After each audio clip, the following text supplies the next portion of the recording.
could be with anyone, you're here with me. You're here with me. You could be around, but You could be with anyone, and I could be with anyone. You're here with me. You're here with me. You could be around, but you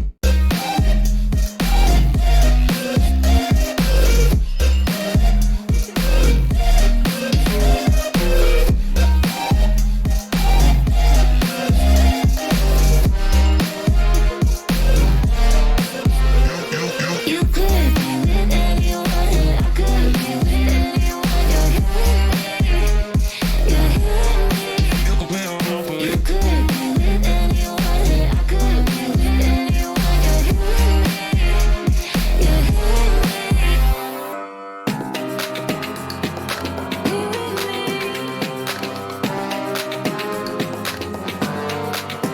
Said, don't you think like that? I will love you endlessly. If you don't believe me, don't you think like that? I will love you endlessly. If you don't believe in me,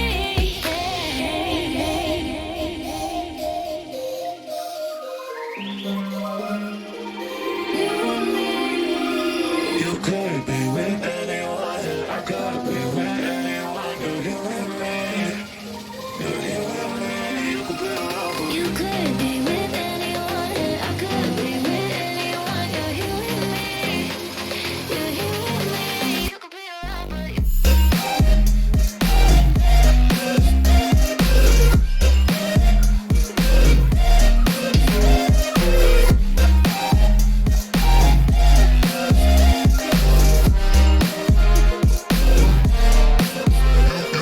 You could be with anyone, and I could be with anyone. You're here with me. You're here with me. you could be around, but You could be with anyone, and I could be with anyone.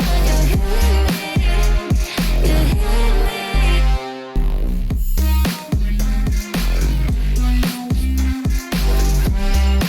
here with me. You're here with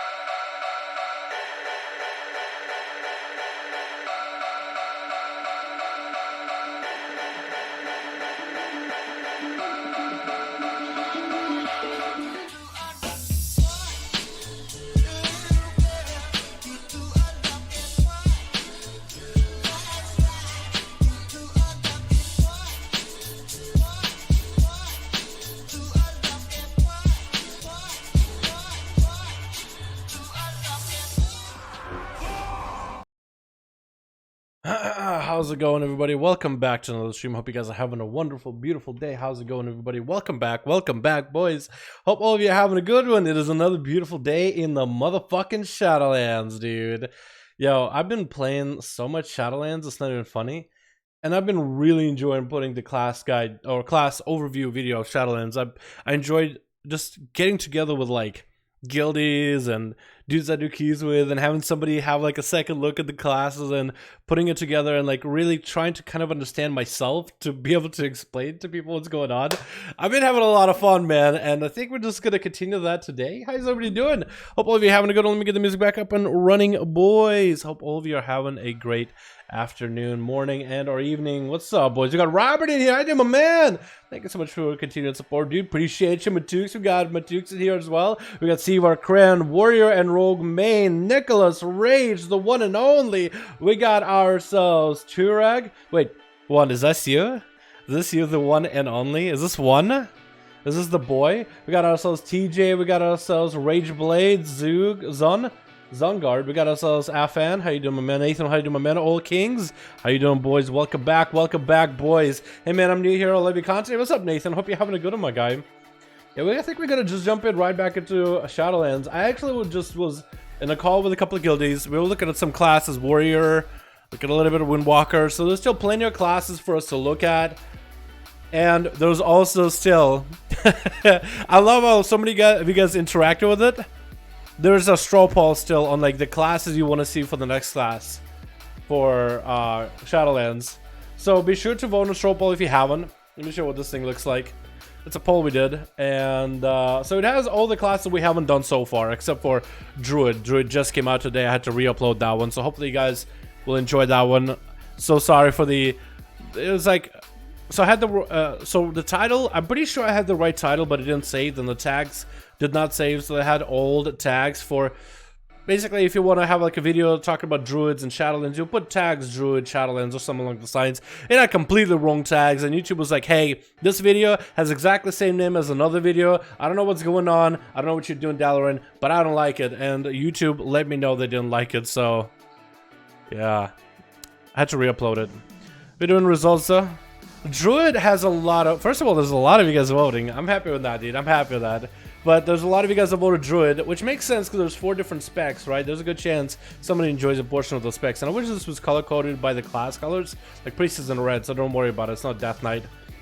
Druid is at the top, then there's Hunter, then there's Shaman with quite a bit of votes too. Warrior, Paladin, Demon, Hunter, Monk. At the bottom we have Priest and Mage. They're vying for... They're vying for the last spot control right now, dude. That's gonna be the last 2 that I'll probably end up doing. I don't know in which order yet. But yeah, if you guys haven't voted, feel free. Now would be a good time to do it. You can do also more than one class selection. Just choose all the classes. It's like a checkbox system. Just check all the classes you're interested in when you vote. Rip Feral. Dude, I think Ferals actually might be pretty good. They're making them easier to play. They might get worse. They might get better. They're becoming easier to play than where they're at. I feel like right now the current playstyle with Ferals with the essences and traits, if they don't have the damage... Like, the easy playstyle is just, I mean, you don't have the damage, but in terms of playstyle itself, it's a lot more simple, straightforward. Maintain bleeds, swipe, thrash, bite. That's it. The only difference right now is the talent for blood talents now increases your rip damage by 50% instead of like 20, I think. But you have 50% extra rip damage, which you cannot buff your rake, but still I think it works out fine. But we'll see. Is it possible to run old raids in the current build so I can see farm Rogue Mogs? I mean, we could. I mean, probably as a mage you can like portal to like Stormwind or Orgrimmar. I haven't tried on the alpha. I don't know if they like have, if it's like the full game or if it's just portions of the alpha. I just don't want to like get the character soft locked in like Stormwind if they don't even have Stormwind built in the alpha, and they just have like all the alpha zones. I have certain pieces up. Like as a Death Knight, you can Deathgate. I need to change my game a little bit. Because it doesn't recognize Shadowlands as World of Warcraft. Or recognizes as a different World of Warcraft, I guess. Here we go. So we're in Shadowlands. This is all the characters, all level 50. And we can still only make level 50 characters. Eventually we do level 60s, man. And then hopefully start in Ouroboros. So we can check out Ouroboros, have the PvP vendors. I would just take a look at the warriors. We can take a look at the Shamans today. What class do you guys want to see, honestly? Привет, how you doing, Demon 001? How can I kill a Demon Hunter without a Junkyard Trinket or Spikes? They're mortals. Insane, just struggle. Did the belt for this guy just grow as he's looking around?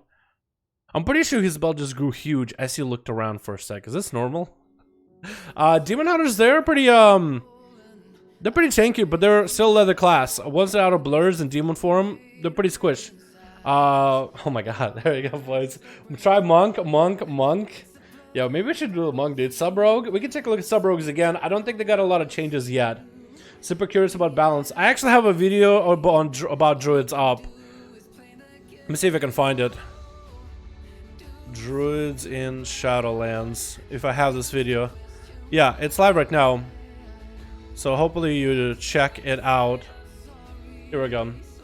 This video has everything that has to do with Druids and Shadowlands with Boomy, if we don't get to it, but we might hop on them in a bit if you want to check it. How's Sub-Rogue so far? I can show you. We can maybe try to see if we can do a dungeon too. As a tank, as a DPS, it's almost impossible to find a group for a dungeon, but as a tank and a healer, we might be able to get something. Although they're tough, dude. Dungeons are really tough right now. So what do we settle on, boys? Play survival, please. Monk, please. Some of you guys want monk, so let's do monk, man. Let me show you what's new with monks, which isn't a lot. There's some things that are new with monks, but not a tremendous amount. Oh shit, my chigs, that's a nice chair you got there, my guy. A respawn chair with a kickback too, and a cup holder. Oh my god. Actually looks so comfy. So monks are not all that different. Let's go with Windwalker. I think most of you guys probably play Windwalker. We'll start with monks for a bit. We'll do that for a couple minutes, and then we'll try other classes. How does that sound? Are you from Canada land? Nope. Not from Candyland. So monks are not super different. Let me show you everything that is new with monks. We're just looking at it with guildies. Blackout kick still has relatively good damage, but all the damage numbers are squished, right? We have, so, what is it, level 75 item level. Blackout kick hits for 496, not 496,000, just 496, not even 1,000. Jab hits for 147. So there's that. Take a look at everything. You have Expel Harm now. Expel negative chi from your body, healing you for half a K and dealing 10% of the amount healed as nature damage within 8 yards. It does not generate a chi or anything, but does it do? Okay, so it tries to do damage to this thing, but it doesn't, I think, unless you actually get a heal. So lose 10% of how much you healed off. And it only heals you, but every monk has this now. That squish is real? Yeah, but not only did they do an item, like a level squish, but like number squish as well. They never said they were going to do a number squish, but it's almost like your characters got put through a time walking. Like imagine if you were to take a max level character, put them through time walking at level 60, and squish all the number of gear, and I think that's almost what happened with our characters. Take a look at some of the stuff. Leg sweep, still baseline. Stuns everybody for 3 seconds within 6 yards. I think they went from 2 seconds to 3 seconds stun now. Maybe I'm wrong on that one. Paralysis, 45-second cooldown, 20 energy, 1 minute cooldown. Provoke is still there, and targets move faster when you provoke them. Resuscitate, roll, spin and crane kick, cost 2 chi, channeled. And it seems to... So there's a debuff also that comes with spin crane kick. I'm looking if it changes abilities. Tiger Palm, Blackout Kick, and Rising Sun Kick apply spin crane kicks debuff. Yeah, so as you hit as many targets as possible, you put a little debuff above them with Mark of the Crane, and you'll back Blackout Kick, and you can Rising Sun Kick, and then that'll increase the damage of your spin crane kick. So that is the same as it was. That's not different at all. Okay, just trying to make sure. Tracker Palm, same thing, 2 chi. 8% chance to make your Blackout Kick cost no chi. Touch of Death is different though. So Touch of Death right now on BFA is you put up Touch of Death, you do as much damage as you can, and it'll do a portion of your health as damage. And whatever damage you do while it's up, it'll also like kind of grow, and it'll do like this big massive hit. Now it's an execute. Exploit target's weakest point, instantly killing creatures if they have less health than you. Deals damage equal to 50% of your maximum health against players or stronger creatures under 15% health. So it'll be used as a big execute onto players, essentially, on a 3-minute cooldown. But it's only 15% of your max health if they are under 50% of their health. So on a boss fight, it'll be pretty big to use this big hit.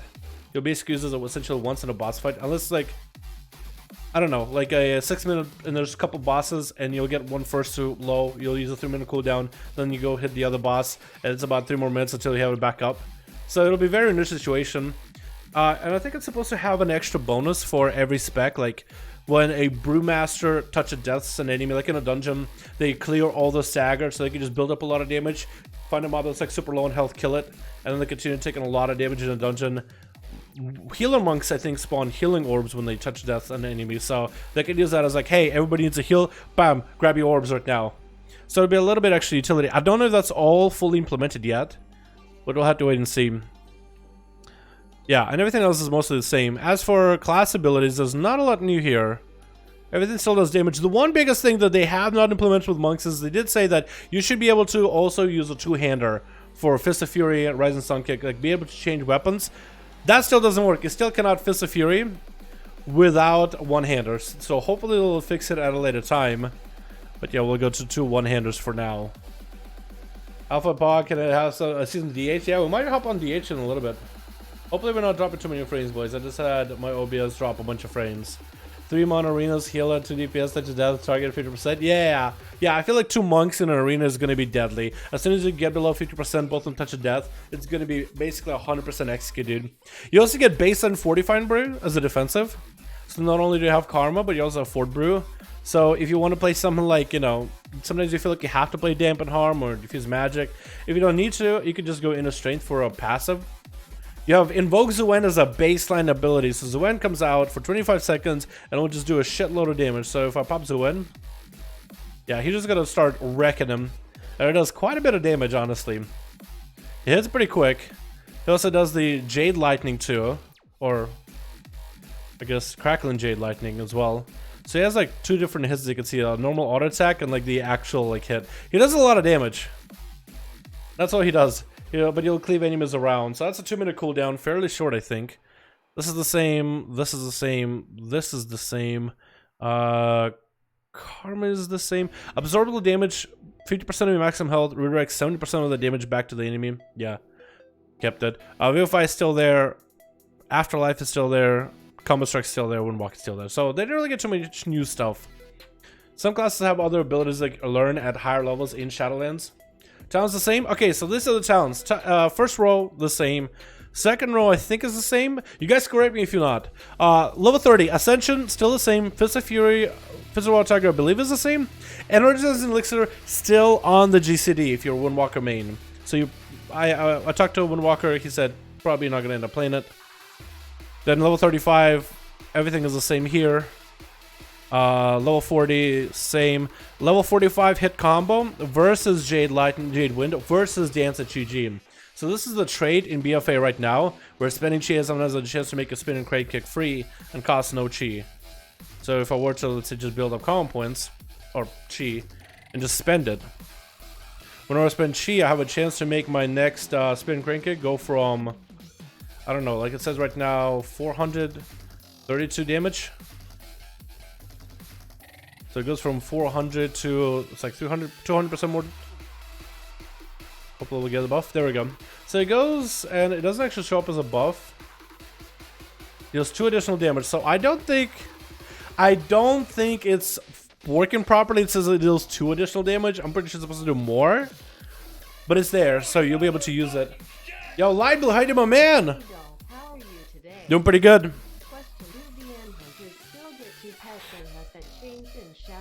They still have a talent to have 2 pets, but I don't know if it's all that good. I'll show you guys Hunter after this. Light Blue, can we get a hashtag for Light Blue in chat showing our appreciation for the wonderful donation? My man, thank you so much for the bones. So Tiger's End is not a talent, it's part of the class now. Yes, every monk spec has either the Jade Serpent for healer, or Nilazawa the Ox for Brewmaster, or the Tiger for Windwalker. So everyone, as a big cooldown, summons an animal, essentially. You summon one of the Celestials, I guess is what they're called. Back in Mob. But yeah, you summon your Edge with a 20 bounce! My man! AJ, I gotta have you look at Marksman, by the way. I don't know how many people play Marksman, but I know you do. Yo, can we get a hashtag AJ Graham in chat showing appreciation for the 20 motherfucking bones, my dude! Thank you so much, dude. Appreciate you. Will monks be able to get XP buff in Shadowlands? We don't know that. I don't know if I can test. I need to make a level 1 monk. I don't know if I... Okay, if I make a level 1 monk, actually, if I make a level 1, I will be stuck doing the beginning introductory, like the new zone quest line. If I'm Alliance, I don't know if I can do it on Horde. And I still need to get levels from there too, if I want to check it. But we don't know. I cannot test. We could maybe try today, but I need to get to like level 10, I think, before I can port and see if I have a XP buff. I don't know if I want to. I might just want to do it off stream, because we should be probably. I mean, unless you guys really all want to do it. I was thinking maybe we should spend more time on classes, because I'm pretty sure most of you are excited to see what classes are looking like. But maybe if you guys are all jonesing to see if you still get the buff, we could try it. It'll take like 30 minutes maybe, but we might be able to do it. Maybe less. Talents. So in level 50 you have Spirit Focus. Every 2 chi you spend reduces the cooldown of Storm Earth and Fire by 1 second. Versus Whirling Dragon Punch. And Serenity. I don't know if that's the row is any different. What was Zoen? Wasn't Zoen here with Jade Wind and Tiger Head combo? Or am I wrong? Have you seen the Paladin version of the starting area? No. The Paladin version of the starting area. I don't think Paladins have a different starting area, my dude. I think everybody has the same starting area. Or Paladin version like without quests. No, I have not. I've only seen the Druid, but I like to see what the difference are going to look like. Uncommon and transmogs. I've seen some of them. They don't have the Hunter ones yet. I think they're not finalized. I want to see the final version of Covenant mogs, like when we can actually try them and test them. Until then, I just would rather wait and see. You know what I mean?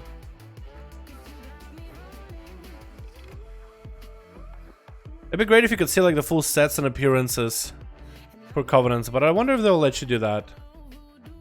Maybe they will, just so you can like look at them. But then I have them here. Wait, maybe at the bottom? No, I was thinking maybe they would have them somewhere towards the bottom. I don't think they have separate items, do they? Yeah, they don't have Shadowlands items in here yet, so... At a later time in the beta, I'm pretty sure they'll let us test, so we can wear mogs and explore and look and stuff. Do quests to earn them and such. But so far I think they look pretty cool. You know what the different questing is for each class? So each class, there's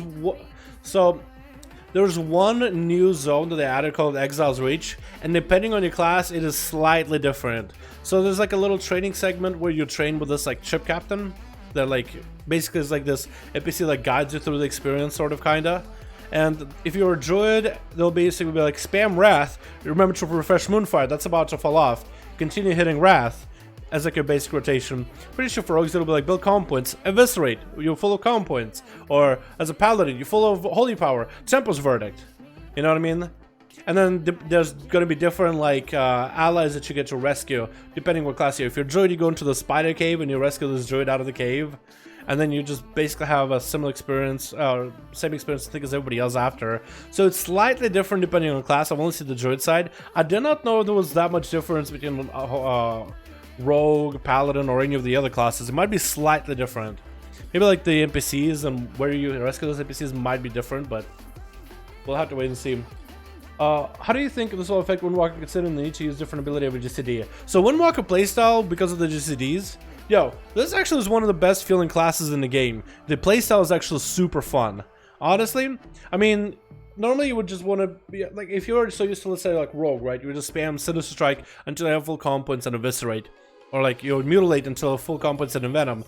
But here you kind of just want to change up your playstyle a little bit. It gives you diversity of abilities. It makes you really think about how to approach your monk.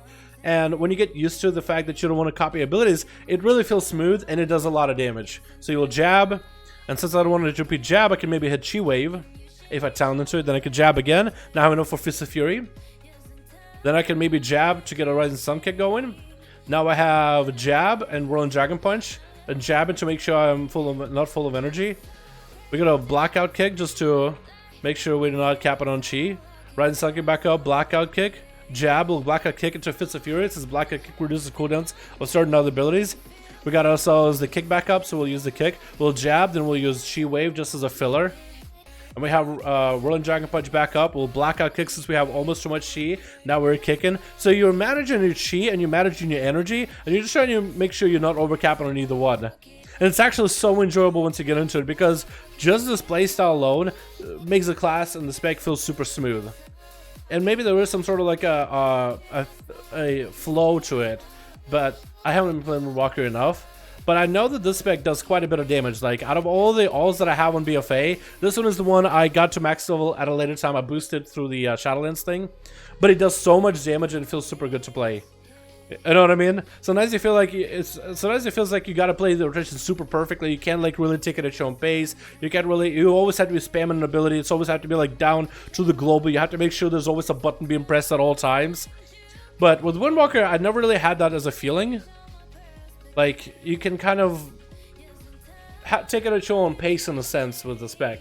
And maybe I'm playing it wrong, but that's the feeling that I'm getting. Honestly, I wouldn't worry too much. If you're thinking of considering playing a Windwalker monk, I definitely go for it. It's a great feeling spec. It plays super well. It plays very smooth, and I feel like it'll be a really good choice for Shadowlands, because they're basically evolving it backwards to what it used to be from back in the day, without like full Mr. Pandaria Windwalker, but pretty close, in a good way.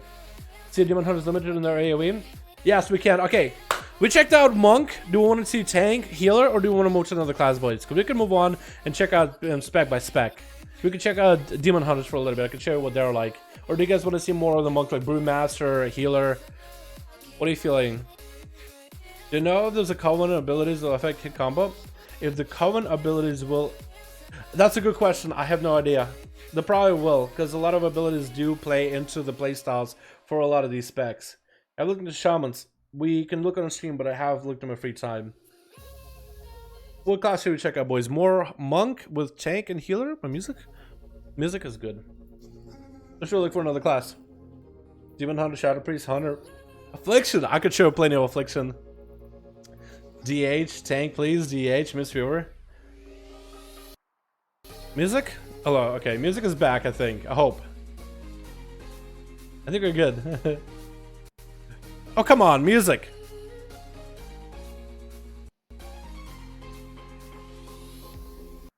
Alright, music. Let me just drop it down in quality a little. Let's just go next song, dude. I think it's ruined already. Demon Hunter. Let's take a look at Demon Hunter real quick. Tank. Let me go over Brewmaster real quick. For any Brewmasters, boys. Brewmaster's looking like it might be really good. So you play with you're supposed to be able to play with one-handers, but right now you have to play with two-hander. They might adjust. They won't adjust. So right now you still have your kick smash, you have your blackout kick, you still have your breath of fire's basic rotation. You also have a spin crane kick, which creates stagger. So you do generate stagger with spin crane kick and AoE. So that'd be pretty good. You could really just min-max a stagger. We shuffle for quite a while. Quite a pretty big shuffle, honestly. 15 seconds and never having fall off. So that's really nice. And outside of that, you try to purify your stagger. And the more you purify, the better your celestial brew is. So no longer do they have a bunch of brews, like one to create higher stagger and the other to purify the stagger. Now you take damage, you purify stagger, the more stagger you purify, the bigger celestial brew buff is going to be. It's like an 8-second massive shield. And it can be huge. It's basically like guard. It has the same animation as guard. So that's on a 24-second cooldown. So essentially you want to take damage, purify it, big celestial shield. And then you want to use that as a mitigation within every 24 seconds for the biggest hits possible. And then you have some talents that got buffed, like Exploding Keg, I think is a little stronger now. I think they made special delivery stronger. The Celestial Flames, Drink and Brews has a 30% chance to coat the monk in Celestial Flames, increasing damage reduction from Breath of Fire. Spin Crane Kick also causes Breath of Fire on targets. Really? So I guess when you have Celestial Flames, if you spin, Breath of Fire on everybody so you can spread it easier. And for the most part, everything is the same. There's some baseline monk abilities like Touch of Death. Touch of Death reduces delayed stagger damage by 200% of the damage dealt. And then there's Clash is coming back too. Past that, I think everything is the same. You still have 45 brews, that's the same. Yeah, that's about it. Okay, we won. Brewmaster was pretty quick. Let's go into Demon Hunter so I can show some DH. I'm not a Brewmaster main. I still have a lot to sit, but I just want to give anybody who's a tank Brewmaster just a little bit of like a look. You know what I mean? Let's do Demon Hunter real quickly. Because, I mean, it's a Demon Hunter. There's not a lot of buttons really to work for. And then I'll show you a Hunter. Some of you guys are asking for Hunter. Did MM get anything good? AJ, I'm going to show you MM after this. So, Demon Hunter, what are you looking like? Demon Hunter abilities and Havoc abilities. Let me make sure there's no abilities in here. Because I looked on my Warlock. In the general, that's where the Warlock circle is, which is weird. But look at the Demon Hunter. We have Chaos Nova. Wait, is that base? Wait, that is base. That actually is normal. Never mind. I was thinking that was different. You have Chaos Strike, Consume Magic, Demon's Bite, Disrupt still the same way. 30 energy, 30 Fury. I don't know if that's supposed to be 50 Fury or 30 Fury, but it's 30 right now. Then there's Fell Rush with 2 charges. Immolation Aura is baseline, so it does damage around you in an AoE for 12 seconds. It does not generate resources unless you talent into it. There's Imprison still, 45-second cooldown. Meta on a 4-minute cooldown. Empowering Chaos Strike, a Blade Dance. Getting 25% haste and 25% leech. So I think it's the same. Players of Days. Spectral Sight is still in the game. Throglaive is still in the game. Torment for the taunt. Vengeful Retreat for the backflip. Chaos Brand and Double Jump. For Havoc based abilities, you have Blade Dance, Blur, all the same. Blur is dodge by 50%, reduces damage taken by 20%. So I believe it's actually less damage reduction. Darkness still in the game, 20% chance to avoid an ability. 5-minute cooldown. 5-minute cooldown! Wait, that's different. That's pretty long utility. 5 minutes! Wow, that's weird. I just noticed that. I-beam. Reduce damage to secondary targets, so it's trying... Reduce damage to secondary targets, I just noticed, so they're trying to limit their cleave. Blade Dance can only hit... strike 5 nearby enemies, 5 enemy cap with Blade Dance. Oh no. Oh no.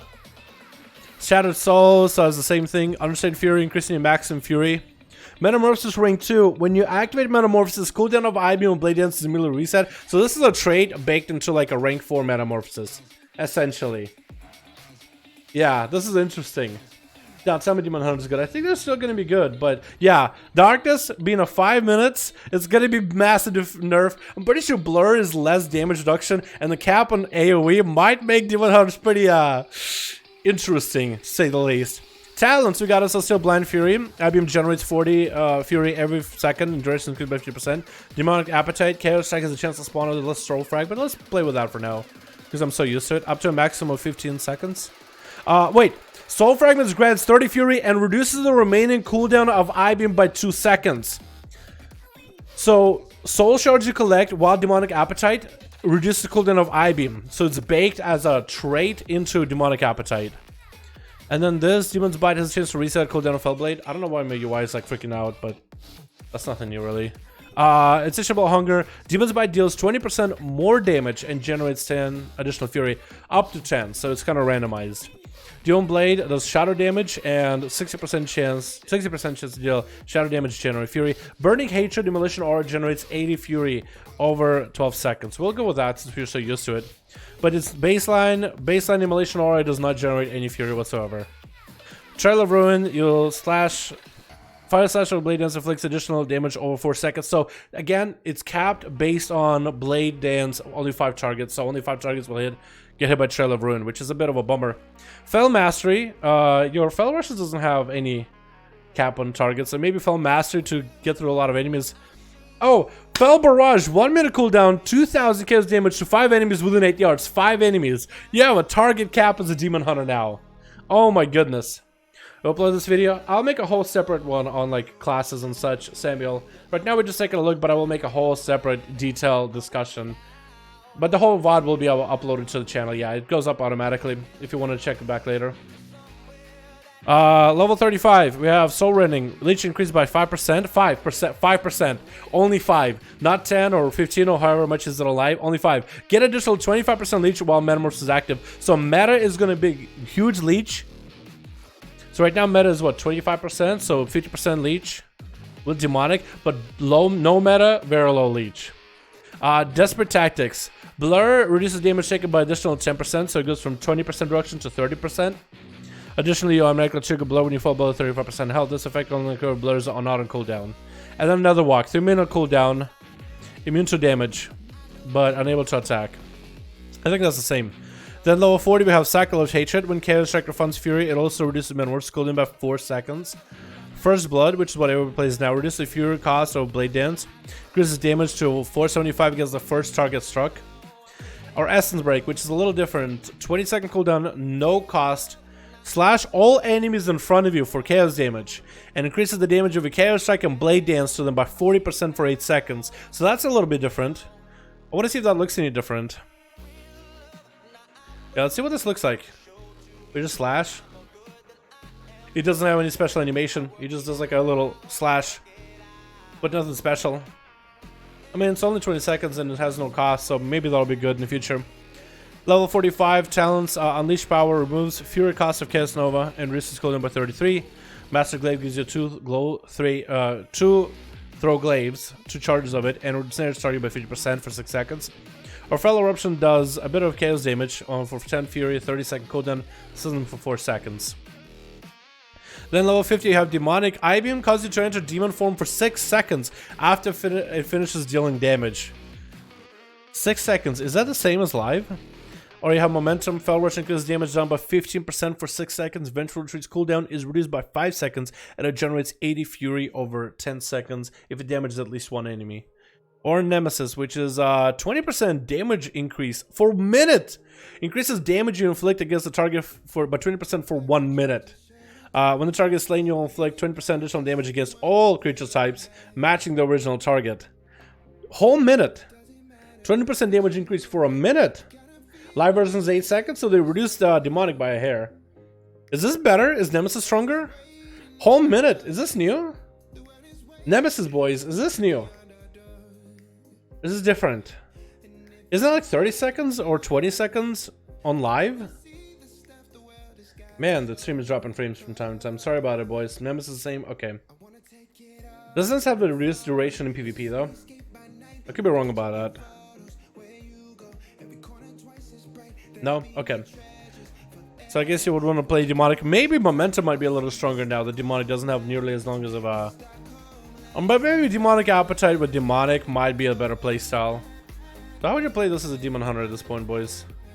How would you play? I think you would want to see if you can get yourself a big old I-Beam in there. See if you can Blade Dance and just do as much damage as you can while you got it. Hopefully get a couple of Counter Strikes in. Guess you would meta as well. Oh, I don't have the... What is that, a bind with meta? You also don't have a trait with Metamorphosis or with I-Beam where you generate a haste after I-Beaming. So that's going to be really interesting. It's going to be very interesting. So I-Beam. Beautiful.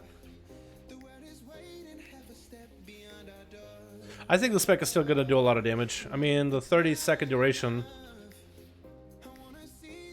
Yeah, 30-second duration. I just had to make sure that it's the same on Metamorphosis. Is going to be pretty huge for Demon Hunters either way.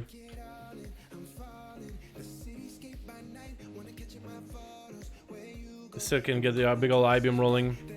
And I guess during Metamorphosis, you'll just want to make sure you're dealing as many Counter Strikes as possible since it's much shorter duration. So you'll probably want to have like Immolation Aura rolling a little bit early to increase the amount of resources you generate. But essentially, Demon Hunter doesn't change too much, boys. At least the Havoc Demon Hunter. Let's take a look at Tank Demon Hunter real quick so I can show you a little bit of Tank. You guys can see if it's any good or not. And we'll move on to another class. Are you going to try Hunter? I'll be down to try Hunter. So Tank Demon Hunter is very similar to Havoc now. They want to give you a very similar play style. So let me actually change some talents so it looks base. Yeah, that'll be fine. So look at the tank abilities, is not a lot. You can see Magic, Disrupt, Immolation Aura, baseline for both specs. This one generates you Fury though, over 6 seconds. Lasts only 6 seconds though, so it doesn't last super long, but it's still decent. Shear, Spectral Sight, all that stuff is still there. Demonic Spikes. Fell Devastation is base now. It's essentially your I-Beam. It's essentially the Vengeance Demon Hunter I-Beam that can also proc Metamorphosis.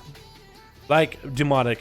Yeah, Firebrand, Infernal Strike, Metamorphosis, Sigils are still there. Oh, Flame, Misery, and Silence. 6-second Silence, 20-second Fear, and 6-second Fire duration.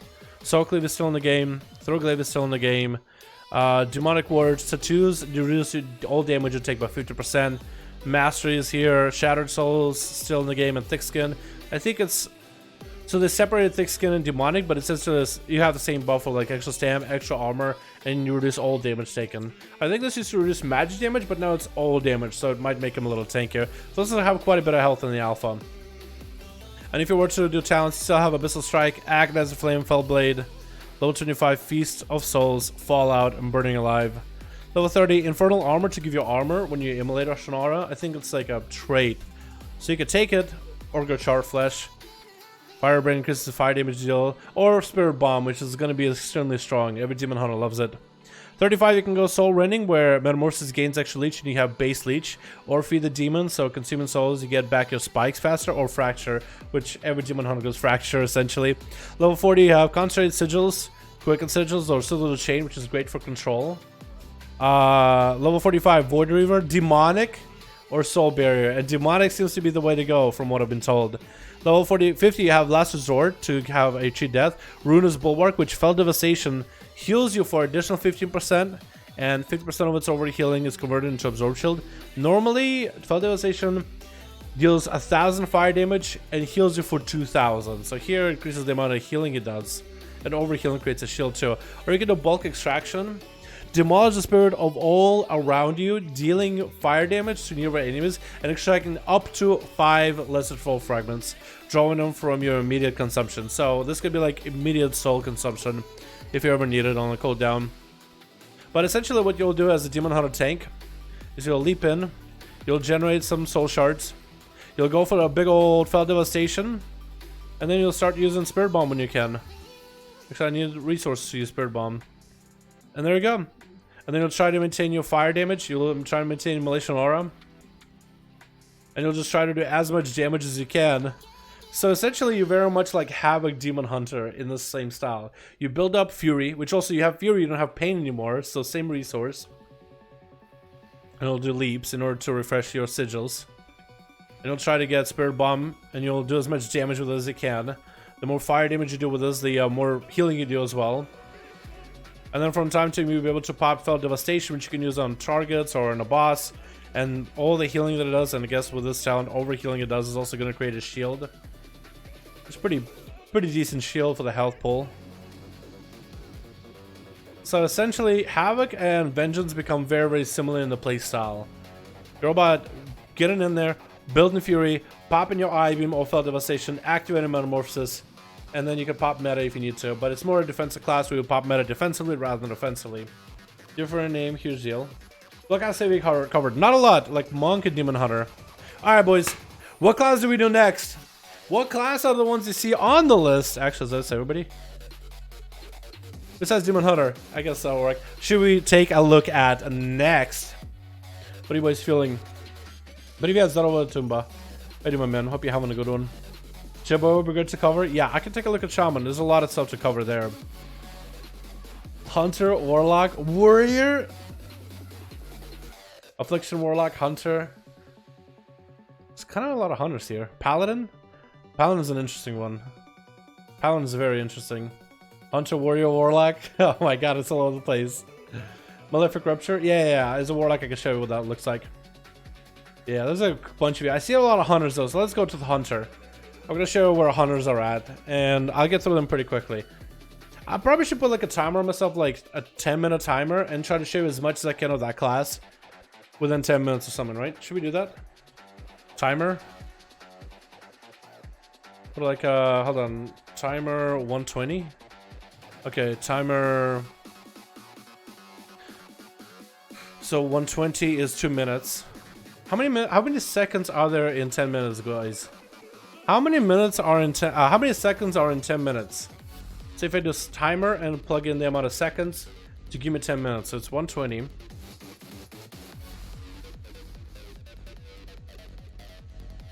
$600.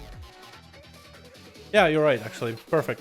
So we'll just do this. I'll give myself like 10 minutes and I'll try to cover as much as I can. Within 10, and like when the 10-minute mark hits, we'll move on to another class. Because I feel like I can stick around in one class forever. Go 1,000 per class. Timer 1,000. Yeah, that's a little too much. 17 minutes, 60 minutes. We'll do 600. Thank you, boys. I appreciate it. Yeah, actually 60 times 10, that makes all the fucking sense in the world. There's a good reason why I need the chat here. You guys literally help me live like a functional human being that isn't embarrassed to look in the mirror. Thank you. I really appreciate it. Alright, let's take a look at the classes of Hunter. We'll start with Beastmasters. We're already there. So Hunters have a lot of baseline new abilities. Nothing here. We have, everybody has Arcane Shot. So as Beastmaster you have Arcane Shot, but doesn't mean it's good. Because you still also have Cobra Shot. But you have Arcane Shot. It's an ability you can use if you want to, but you don't have to. You still have Aspect of the Cheetor for 3-minute cooldown. Aspect of the, just to make sure I get in combat. Aspect of the Turtle, 3-minute cooldown, 30% damage reduced while you're in, but also deflects all damage. Call Pet with all the pets. Disengage with 20-second cooldown. Is that shorter now? Is Disengage, was it always 20 seconds or is that different? Then you still have Eagle Eye, Exhilaration Base. Eyes of the Beast currently does not work. And why I means not working. Not yet something. Functional? Oh yeah, start timer. Gotcha. You still have Feign Death for 30 seconds. Always 20 seconds, okay. Flare, 40-yard range. Freezing Trap on a 30-second cooldown. You get Hunter's Mark baseline for all 3 specs of Hunter. And what's cool about it is you can use it at 60 yards. So if you see a rogue from this far away, you can mark him, and if the stealth, you still see that son of a bitch. He'll never sneak up on you ever again. You'll know where he is at. You even have like a curing. Now you even have a map thing. Wait. Yeah, you actually will be able to track him on the map. If you have like no extra like tracking, you'll be able to see where they are on the map at all times. So you can see that dude sneaking up behind you from a mile away, dude. He doesn't even know it. As soon as he got Hunter's Mark, that's it. His ass is grass. You have him, dude. That's based on for all Hunter specs. All Hunters, even Marksman and Survival. Misdirection is like the rogue tricks trade. So 30-second cooldown, it will last for 30 seconds. So like you can pop it on your pet, it will last for 30 seconds, and as soon as you do damage, then it'll redirect aggro to your pet. So as soon as I do it, then it'll redirect aggro. So it's very similar to how rogue tricks of trade works, essentially. So is the old, I guess, old school, new school is the different misdirection, which is better than the current hundreds because like you pop it and within 8 seconds you're like, oh crap, please tank go, please tank go. Now you can just pop it a little early, tank and prepare, do this countdown, and you'll still be able to redirect aggro. Scare Beast is also back for all hunter specs. You'll be able to scare a beast. So for feral druids, and I would think shaman and ghost wolves, you could actually fear them. Tar Trap and Tranquilizer Shot returns, 10-second cooldown. It does not work off of your pet anymore, so it used to be like specific pets had ability to remove enrage and magic effect. Now it's just a hunter ability, so you have more freedom with what pet you run. They did not change pets any, so there's still like different like families. Some give a defensive, some give bloodlust, some give hunter skull, so not a lot you can really do on that part. Beastmaster Hunter abilities. Aspect of the Wild is still there. 2-minute cooldown. I'm pretty sure that's the same. Maybe that's shorter, actually. 5 focus per second. 20% increased crit for 20 seconds. Barb Shot is still in the game. Increases attack speed by 30% over 8 seconds. Stack it up to 3 times. Generates 20 focus over 8 seconds.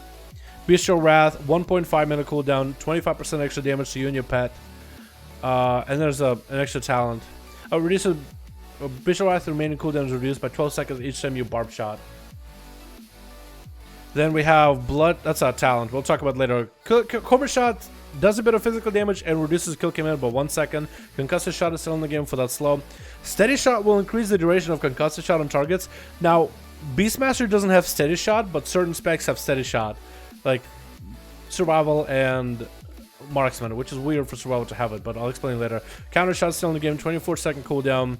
Intimidation, 1 minute cooldown, 5-second stun. Kill command, 6.4, but it's reduced with haste. Does a bit physical damage. Kill Shot is back, so you'll use it when enemies are below 20% health, 10 focus, 10-second cooldown. Very cheap ability to use, so hunters are going to love using this at 20% health. Execute, but that might mean lower burst and opener damage for hunters. We'll have to wait and see what they look like in the end. Plus, these are not max level hunters, they're only level 50 with basic starting gear. That's very low item level compared. If you were to like take a max level character right now in BFA, throw them into Shadowlands and squish their gear, how Blizzard is squishing gear here, you would have a much better character with better stats. So these are very, very like bare bone stats where like mobs out in the world when you're questing can actually kill you if you're half-assing. Man, 5 minutes only just for Beast Mastery. Multi-shot is still there. Activates Beast Cleave. Beast Cleave targets only 5 enemies though. Beast Cleave has a cap on 5 targets. So Beast Mastery, Cleave, limited. But a lot of other specs are like that. A lot of classes have a limit. Still tame exotic beast. 20 extra focus. Beast Mastery, Mastery, increases damage by pets. Pack Tactics is a new one, I believe. Its passive focus generation is increased by 100%. And then you have Wild Call, Auto Shots, your crits, Auto Shot crits, reset the cooldown of Barb Shot. Yeah, we honestly should have done a different number here because this we just only Beast Mastery so far. Then talents, Killer Instinct. Kill command does 50% increased damage against enemies below 35% health, so extra execute damage for Beast Mastery. Animal Companion summons the second pet. Dire Beast, 20-second cooldown, gives you 5% haste for 8 seconds. Doesn't last long. Center Blood is a cool one. Activating Bestial Wrath grants 2 charges of Barb Shot. So you can Barb Shot, Bestial Wrath, you have all your Barb Shots back. So you can get to 3 Barb Shots stack very, very quickly as Beast Mastery with Center Blood. If you're playing like a very much burst all around Bestial Wrath playstyle. So you'll always have that focus gain, but also you'll always be able to maintain at least 2, if not more stacks of the auto attack buff from your pets. So that's in the same row as one with a pack and Chimera Shot. That's going to be pretty big. Do 50 minutes, 5 minutes for each spec. Maybe that would be the best. Well, let's just end this right here just because I could probably make it faster, but there's just so much to cover and I want to be thorough. One of the pack is there. Wild Call, 20% increased chance to reduce cooldown. Let's pull the pets back. Chimera Shot, 13-second cooldown. Just trying to get our combat. 30-second cooldown. Nature and frost damage, but it will like hit same target, so it will do like 800 damage. Generates 10 focus for each target hit, so it's good for cleave. but it has no focus cost, and it will like have both of the shots target single enemy if you talent this. Trailblazer, Natural Mending, and Camo are the same. Level 35 you have Spinning Cobra. When Bestial Wrath ends, summon a Spinning Cobra to aid you in combat for 15 seconds. Each Cobra shot used during Bestial Wrath increases the damage of Spinning Cobra by 10%. This Cobra right now is extremely weak, and I've tried getting a big Cobra. But if you try for a big Cobra, you might be able to get some damage out of it. But if you're not trying and you're playing to a normal playstyle, passively, it makes a pretty weak Cobra. It will probably get buffed, but it's a cool idea. But right now, it's not that great. At least in the damage relative to what we're doing right now. But it's a cool idea. You have Murder Crows that does quite a bit of damage on a middle cooldown, 30 focus. And Throw of the Hunt, still there with a crit chance. Barb Shot increases crit chance. Level 40, Born to be Wild, Post Haste, Binding Shot all the same. Level 45, Stomp is the same. Barrage is an 8 target cap. Stampede is a 2-minute cooldown. I don't know if that's different. Level 50, you have Aspect of the Beast. Pet does 30% more damage, and damage and healing of your pet's abilities increased by 30%. Killer Cobra, while Bestial Wrath is active, Cobra Shot resets the cooldown of Kill Command. And then there's Bloodshed, 50-yard range, 1-minute cooldown. Command your pet to tear into your target, causing them to bleed over 18 seconds, and increases all damage taken from your pet by 15%. So this seems to be from your main pet, so running Animal Companion and Bloodshed is probably not a good combo. You probably want to run Killer Instinct and Bloodshed together if you're trying to do it. If you're trying to do like pet damage, so your pet does the most. So there's certain synergies that you might like. Set of Blood together with Bloodshed could be really good to make sure your pet is all frenzied, and big damage with Kill Commands. So there's synergies and such. I can't understand the AoE nerf, so they explained it in a post, but how can I explain the AoE nerf? I think they just want to make certain specs specialized in certain forms of AoE than others, and they don't want to have players just crowd a bunch of enemies. And like in Mythical's Dungeons, you'll just tag a bunch of enemies, pull them to a corner, line aside them until they stack up, then you'll stun them, lock them down, burst them down, and you'll nuke them. Since there's so many classes that just do so much raw AoE damage, you'll stack those classes, which means other classes can't even participate. But if most classes have a cap, then more classes can maybe participate. And pulling big trash bags should be dangerous, so they want to make it more dangerous, because pulling trash bags, even like on really high keys, depending on the class that you run, is really easy. You slice through things like butter. 5 minutes for each 2 spec for a 3 spec class. Yeah, I guess I could do that. 900 seconds. Okay, thank you so much. Appreciate you. Yeah, I'll probably do 900 seconds next time. But yeah, this is Beast Mastery. It doesn't really feel all that different. You play very, very similar way.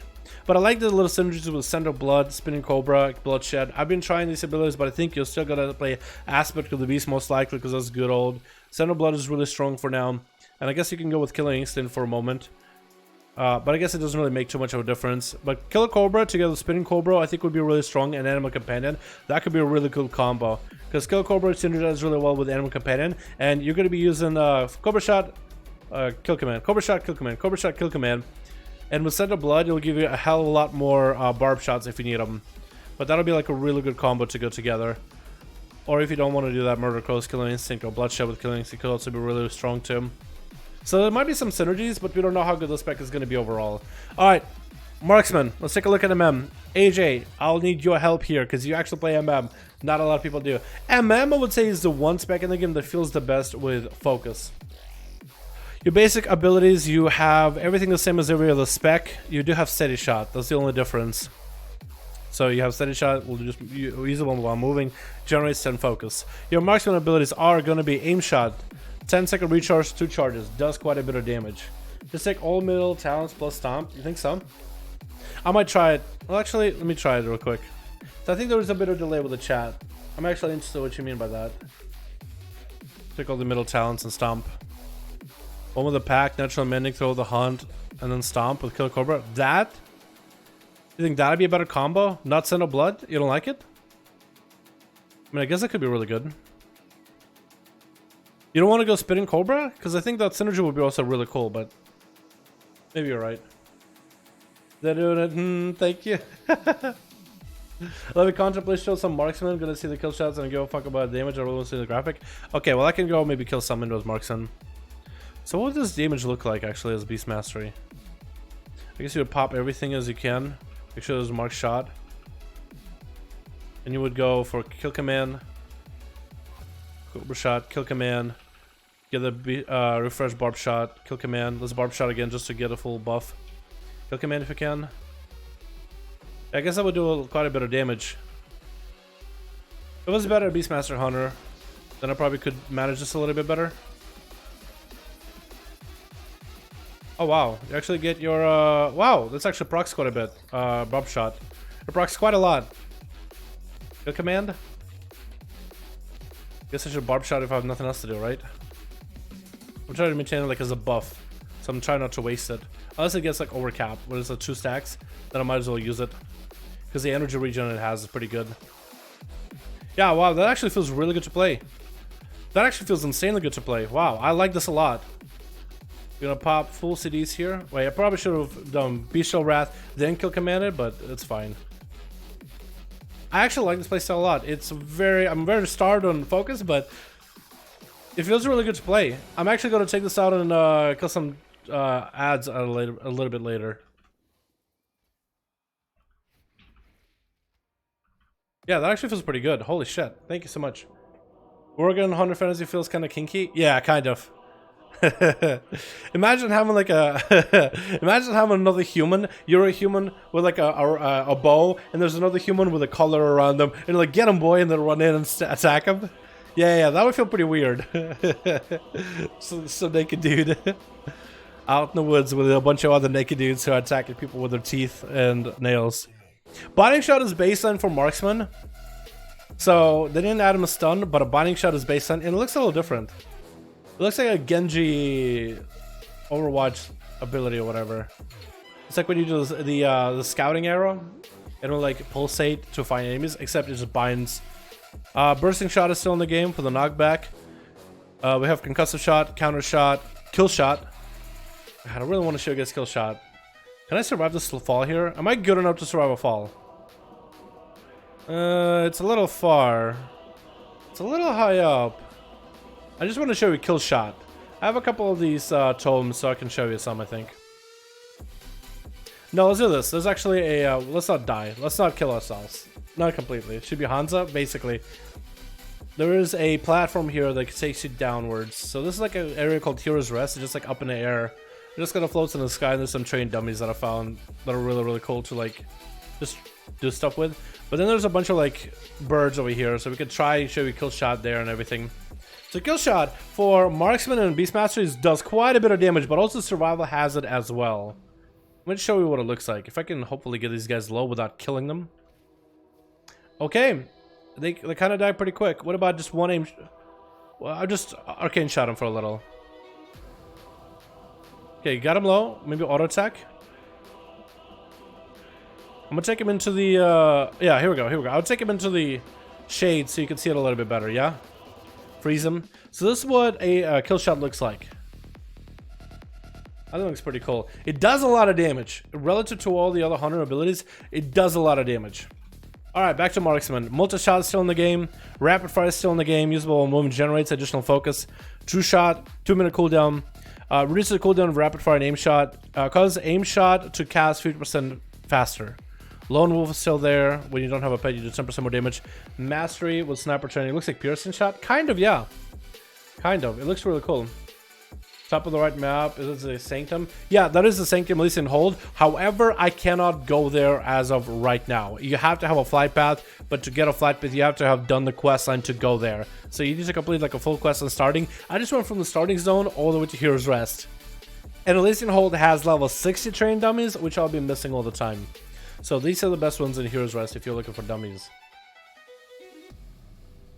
Then we have precise shots, aimed shot, causes your next 1 or 2 arcane shots or multi-shots to deal 75% more damage. Rapid fire ring 2, each shot or rapid fire generates 1 additional focus. So prior it didn't generate, I guess, or maybe it generates 2 focus now? I guess it didn't generate any focus before, but it didn't cost focus. Maybe it's like because you're leveling. Steady focus rank 2, steady shot and generates 10 focus. So prior I guess they didn't generate any.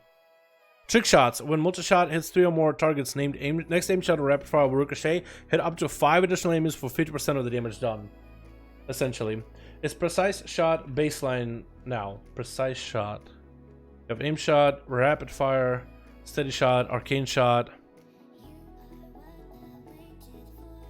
Precise Shot. Precise Shot's passive. I think you're probably thinking of Master Marksman maybe?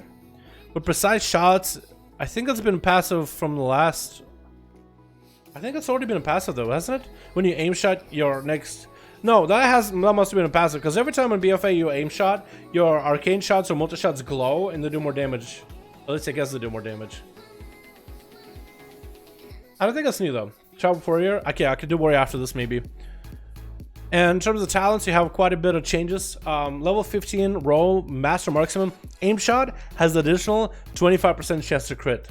So this used to be like after aim shot, your next multi-shot or Arcane Shot has no focus cost. Now instead is just aim shot has higher chance to crit. Versus Serpent Sting, which is direct damage increase. I guess this is some damage increase to some extent. But this has a bit of damage for 10 focus, 12 second duration, or Murder Crows, which does quite a bit of damage on a minute cooldown, 20 focus.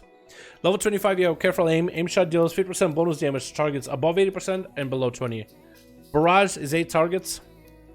Spell Shot actually does quite a bit more damage now on 6 enemies. With a 20 focus, 30 second cooldown. This actually does quite a bit of damage now. They buffed it relatively to everything. Like your aim shot here right now does 1,800 damage. This does 1,400 almost. I would have Feral. I have not on stream, but I've done it in the video. Level 30, we have Trailblazer. Do I have the video still? I linked it early in the chat. Kren, could you find the Druid video and link it in chat, please? Thank you, beautiful. I did a Druid video looking at balance, looking at Feral, looking at Guardian, Resto. Just an overall overview of Druids and where they're at in Shadowlands. Level 30, we have Trailblazer, Natural Mending, and Camo. That is the same, I believe. Level 35, you have Steady Focus. Using Steady Shot reduces the cast of Steady Focus by 20%, stacking up to 2 times. Using any other shot removes this effect. Or Streamline, Rapid Fire lasts 20 seconds longer, 20% longer. Or Chimera Shot. It does damage, but it does not have a focus regen. But on Marksman, I feel like having an ability that doesn't cost focus just makes the playstyle just even better. Level 40, Born to be Wild, reduces cooldown of Aspect to Shield and Aspect to Turtle. We have Post Haste, which is just extra movement while you disengage and removes roots and slows. Biting Shackles, targets rooted with Binding Shot deal 20% less damage to you for 8 seconds after the root effect ends. So in PvP, you can use Binding Shot, root somebody that attack you. For 8 seconds, they do 20% less damage to you. So this can be really good for kiting and PvP in general, just to get that root on an enemy, because if it's removed, whether dispelled or whatever, then they just do less damage to you. So I could make Marksman maybe a little bit tankier in PvP. Level 45, Lethal Shots is still in the game. Deadeye is new. Kill Shot has 2 charges and causes aim shot to recharge 50% faster for 3 seconds. So when you kill shot, your aim shot comes back faster. So you become a lot more deadlier in execute phase as a marksman. And imagine this together with Careful Aim. That'll be really strong. And Master Marksman for big aim shots while kill shots are up. Or you can go double tap, which will instantly fire a second aim shot. Or rapid fire will shoot 100% more shots. So that's the same. Level 50, calling the shots. Arcane Shot and Multi-Shot reduce cooldown of 2 shot by 2.5 seconds. They took out Pierce Shot for good. That's strange. Yeah, they did. Then you have Lock and Load. Your ranged attacks have a 5% chance to trigger Lock and Load. Your next aim shot will cost no focus to be instant or volley. Volley is new. Rain a volley of arrows down over 6 seconds, dealing up to 3,000 physical damage, which is quite a lot to the enemy area, and gain the effect of Trick Shots as long as volley is active. So Trick Shot is what allows you to get cleave on your aim shot and rapid fire. So you basically volley, and then you can just you essentially don't have to use multi-shot to proc trick shots. So you just drop down volley, and you're just aim shotting and rapid firing. On a 45-second cooldown, it lasts 6 seconds. So it looks something like this. It's a lot of arrows. I'm pretty sure they'll change it a little bit, but it's a hail of arrows. Do I have it in keep macroed? I don't think I have a macro. I think it's supposed to let you select the area, but it didn't let me this time. Maybe it's a bug. Which I think it's a bug. I think it's supposed to let you select a reticle. Very similar to when you use flare. It's supposed to be like a reticle. Okay, it's bugged. So flare is... so there's a bug right now that it's applying all the abilities on my character. That have happened to my Druid, where it was spawning mushrooms on me, but now it's automatically spawning traps on me. I don't like that. Maybe I can make a real quick a macro for it, so it's a cursor macro. Volley, and that might fix it. Okay, let's see if it fixes binding shot. It fixes binding shot, so you can choose where you want to aim this. Look at that. Isn't it cool? And now you can aim shot and it will cleave while this thing is up. It will 100% cleave. Oh, it's supposed to give you a buff. I don't know if it gives you a buff or not. It might have not given me the buff for trick shots. And gain effects of trick shots as long as the volley is active. So maybe within that volley, you gain trick shot. Maybe I have to stand in the volley? But anyway, it's supposed to give you trick shots. I watch the tournaments? Nope. Streaming instead. Doing the Shadowlands? Here we go. Thank you. Appreciate it. Crashing someone else's volley is going to be a valid tactic with volley. I think so, yeah. Imagine somebody who has, let's say, somebody multi-boxing. You have a bunch of marksman hunters, and you decide, you know what? I want to crash this dude. You're gonna make a bunch of arrows rain and stack a bunch of arrows, and it'll just be hilarious. I love the shadows, though. I love the shadows with the volley. That looks so cool. It looks like arrows just flying forwards. That looks awesome. Need more enemies in volley? Oh, that might be it too, actually. Yeah, so if I go like attack actual targets, it might do it. Damage to an enemy in this area. So maybe it doesn't do damage to the trainers. That could be it too. Certain abilities may be bugged. Alright, survival. Survival is going to be pretty quick. There's not a lot of changes. What spec is this? Marksman. It looks pretty cool, right? 3+ for trick shots. I think with volley, it activates trick shots as long as there's one enemy. As long as it tags any enemy. So you could do it on 2 targets. Normally, it does it on 3, but I think you'll be able to use volley to have a 2 target, 3 target, or 5 target. I could be wrong. Maybe it only activates if it hits 3. Maybe it functions like multi-shot, where as long as it hits 3, it'll activate trick shot. But it's supposed to maintain trick shots while it's up. So you'll pop it, and you'll just go aim shot, rapid fire, and do the most amount of damage during it. Alright, Survival Hunter. So Survival Hunter is a little bit weird. There's some interesting synergies. As Survival Hunter, I have a bow. Doesn't stop you from being able to do range damage. You are a melee spec in the end. However, you have some funny things you can do. You have Arcane Shot. As a Survival Hunter, you can actually use Arcane Shot. If let's say you're in PvP and you get super far from somebody and you just want to finish them off, you could do a little weird thing where you swap weapons and Arcane Shot someone down. You also have Steady Shot. It doesn't give you focus, but it does damage. Doesn't mean you're supposed to be able to do it, but essentially if you wanted to mark Survival Hunter with range build, it will be janky and it won't work properly, but you can throw chakrams. You can go flank and strike, which will work with your bow. You just gotta get a melee. You can do Murder Crows or Steel Trap or Hydra's Bite and grenades. You won't be able to do Butchery. You won't be able to do Mungus Bite, but certain abilities you'll be able to do. So technically, it has this weird thing. Don't think anybody's actually gonna do it. It's still a melee spec, because certain abilities are locked out from having a melee. You need to have a melee to use Raptor Strike and Kill Shot, which is your main big ability. You execute. You need a main staff or a polearm or anything that is a melee weapon to Kill Shot. So essentially you are gonna want to stay into melee. However, if you want to cheese Survival Hunter and swap to a bow with like a macro, so you can like pelt enemies from a distance while cutting a Death Knight, you could. Not saying it's going to be what you'll do all the time, but you could. Alrighty. You also need an Uninterrupt. We need a melee weapon for that. Alright, Marksman. Let's take a look what is different. In here, everything is the same. Everything is the same. Then you have Aspect of the Eagle still. 15-second duration. Carve. Coordinated Assault for 20% damage increase. 2-minute cooldown. Harpoon, still the same. Roots to targets. 20-second cooldown. Intimidation, kill command, give a command to kill, cause them pet to savage deal physical damage, so if it's instrumental reset. It gives you 15 focus, kill shot, Raptor muzzle, which is the interrupt, Raptor Strike, Serpent Sting still in the game, Wildfire Bomb, and Mastery. So you don't really have a lot of things here. Your talents is where you really get to decide what you want to play. So Blizzard, what they did, they took all the talents that no one played, like Steel Trap and Tip of the Spear and Flank and Strike and Chakrams and Butchery, and either buff them or slightly reduce the focus cost. So let's say you were to play current Survival Hunter as you are right now with Mungus Bite and let's say Prey in the Week. Like if you were to go like a full raid ready build, right? some of the things you'll notice here as a difference between survival as it is right now. So let's say we actually swap to Bloodlust Pet, just to make sure we have like the most amount of focus regen, because your focus regen is really low as survival. I don't know what it is, but it is very low. Oh, I guess you also have tranquilizing shot, which it doesn't look like it works.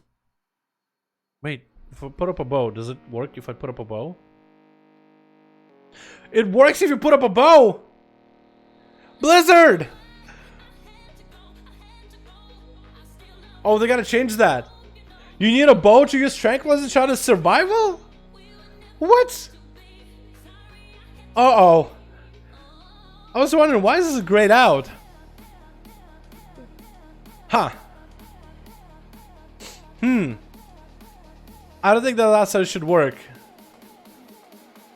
This weapon swap. That's weird. If they're intent for hunters to weapon swap, you found a bug. Yeah, actually I should probably report this, shouldn't I? As I can't spell. Survival hunter. I cannot use, what is it? Trank. They don't know what I mean. Like trank shot without having a ranged weapon equipped. This is on survival hunter, a melee hunter, unless it's intended to.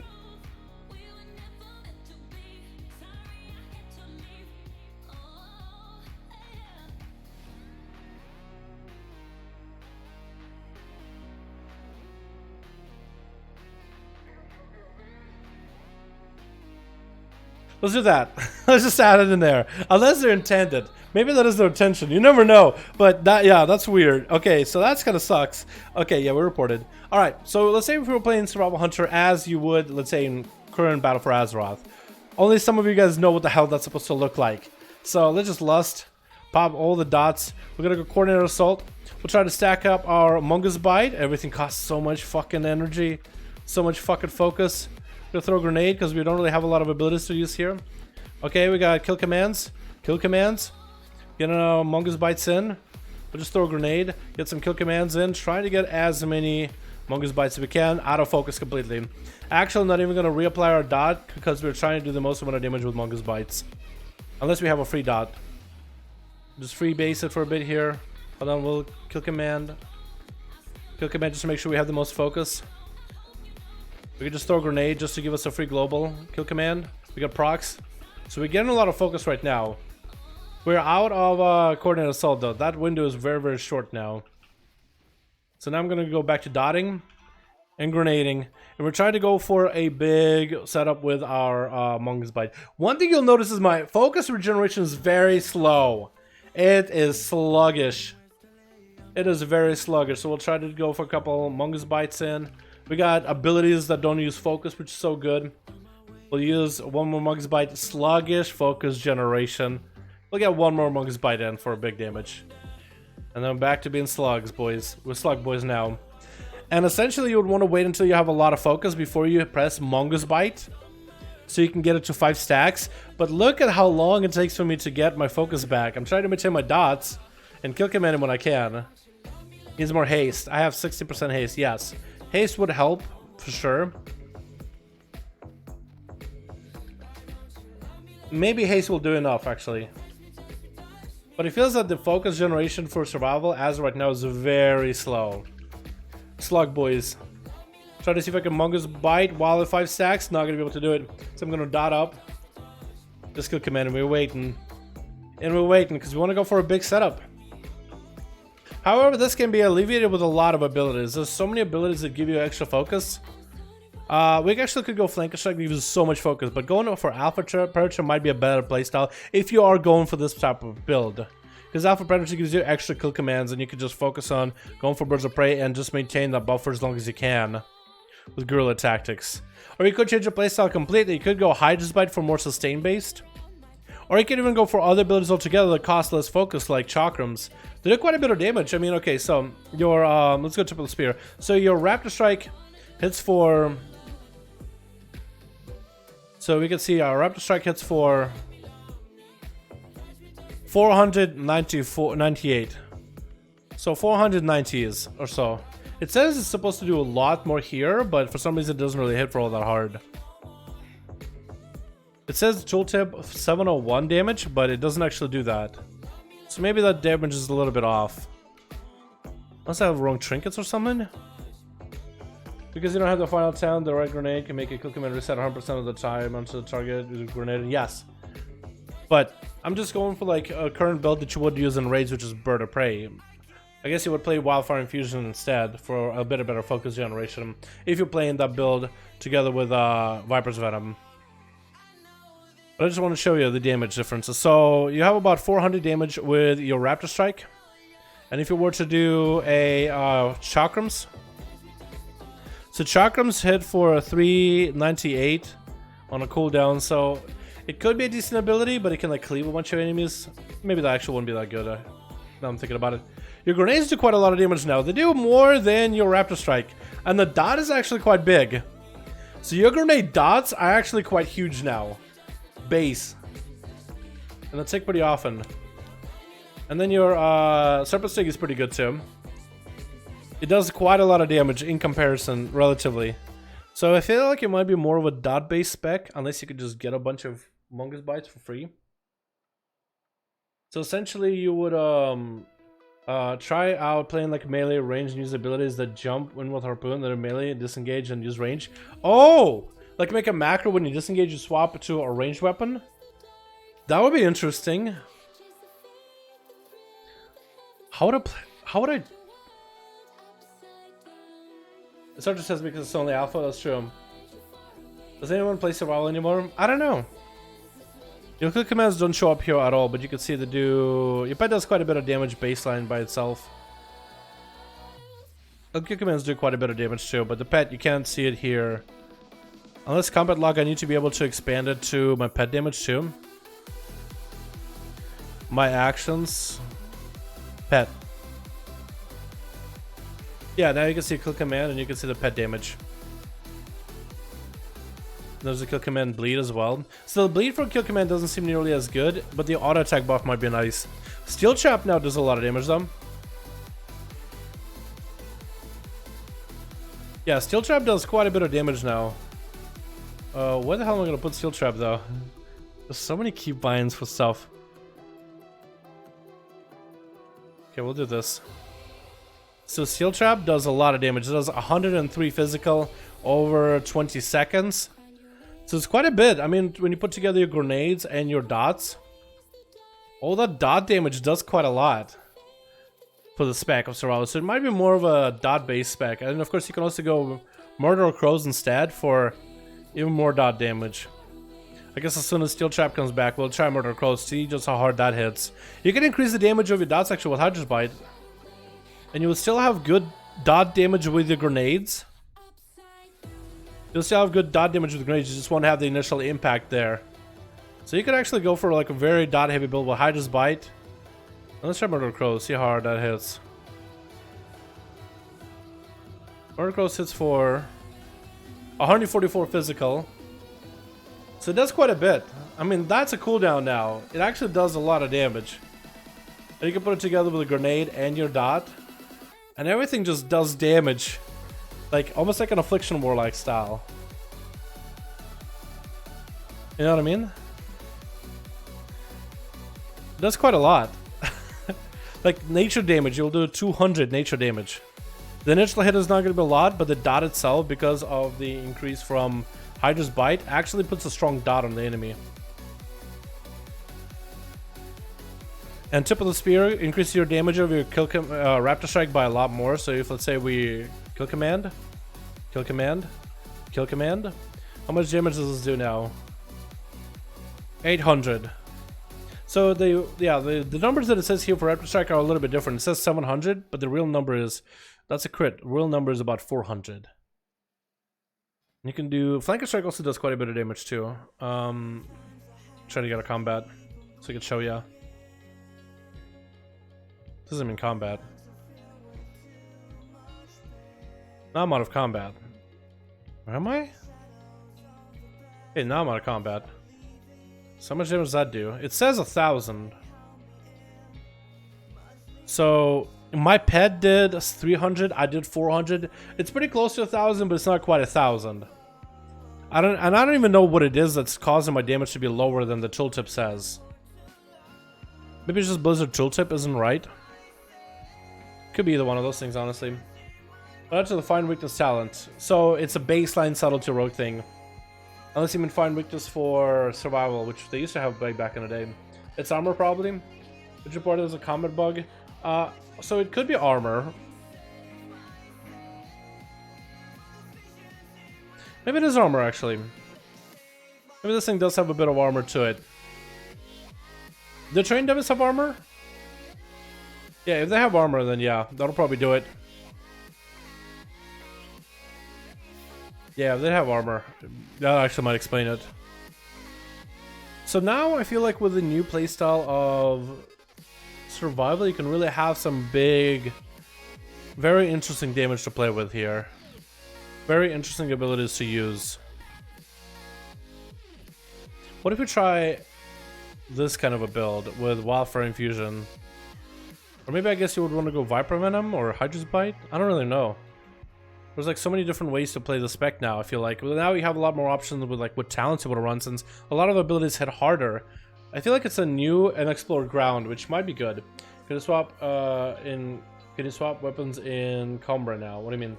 Shadowlands so far, super enjoyable. I'm having a lot of fun with it. It's only alpha. Armor causes damage to be lower than tooltip. Okay, that would probably explain it then with the combat. Your current combat trainers, the dummies have armor to them. Monkey's Bite is just still too broken. It feels like a race you can never win. You think so? Because Monkey's Bite increases the damage of your next Monkey's Bite. So Monkey's Bite damage base is lower than that of Raptor Strike, at least on tooltip, and increases damage by 15 up to 5 stacks. So at 5 stacks, it's like what? 70% more damage or something like that? Tip of the Spear can increase your damage to 75 with a bunch of kill commands. Look, 1 kill command, 2 kill command. So you can gain 75% and have a big hit with kill commands. More baseline. So Monkey's Bite, you can spam Monkey's Bites to get the big damages. But it seems the Tip of the Spear, you might be able to achieve that faster. It just wouldn't... I don't know. Maybe I'm wrong. Maybe I'm reading it wrong. It increases the damage of Monkey's Bite by 15%, stacking up to 5 times. So, wait, it's more than 70 actually. It's 15, 30, then 45, 60. Then it's 1 extra of that from 60, 75. So, sorry, no, it is 75.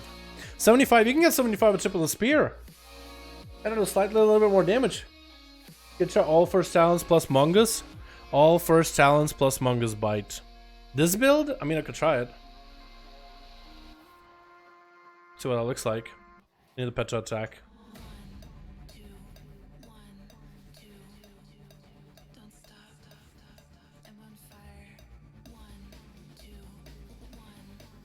And since I am the Coordinated Assault Extender, I essentially just want to be spamming as many Mungus Bites as I can.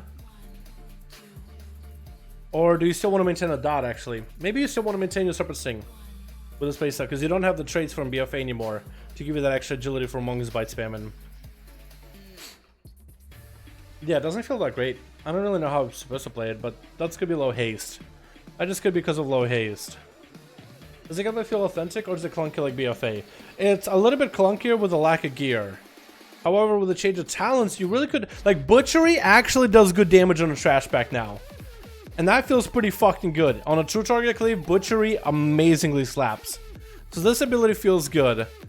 Hydra's Bite dot play style, especially if you just multiple targets, if you put on them. Melting power of it feels good, together with grenades. The grenades themselves with guerrilla tactics feel pretty great as a cleave. It gives you options of how you want to play. Alpha Predator gives you a lot more energy, while Viper's Venom Prog does a lot of damage. Surge of Engagement feels pretty good in this playstyle because of how much you can back up and engage, and 20 focus over 10 seconds doesn't feel too terrible. And resets on death, so if you're all about mobility, if you're able to like chain harpoons from one enemy to another, you really can do quite a bit. Steel Trap on its own does good damage. Murder Crows does good damage. all these, I don't even know how to feel. Like, they're all pretty close in power, at least in how it feels. Even Chakrams doesn't feel terrible to use anymore, at least in terms of feel. However, the biggest issue with survival right now is the focus and regeneration. It is really, really low with this gear that I have. It feels like, and this is how a guilty might put, it feels like there's a couple mechanics of survival that don't work together. You have this focus bar, and you have abilities to build on stuff, and then you have abilities with dot focus, and you have abilities with completely on the focus altogether. So you have multiple different mechanics just not working together, but you have this mechanic that functions separately from this other mechanic, and this other third mechanic that all function separately. They don't really flow into one another, in a sense. And I guess the talents, you get to choose which mechanics you want to deal with and which ones you don't. It's weird. But what was I going to try earlier? I think Alpha Predator with Guerrilla Tactics and Wildfire and Tip of the Spear. And I think I was going to try Crows, I guess? Okay, well, what if we do this kind of build? Get ourselves the big old Crows in the opener.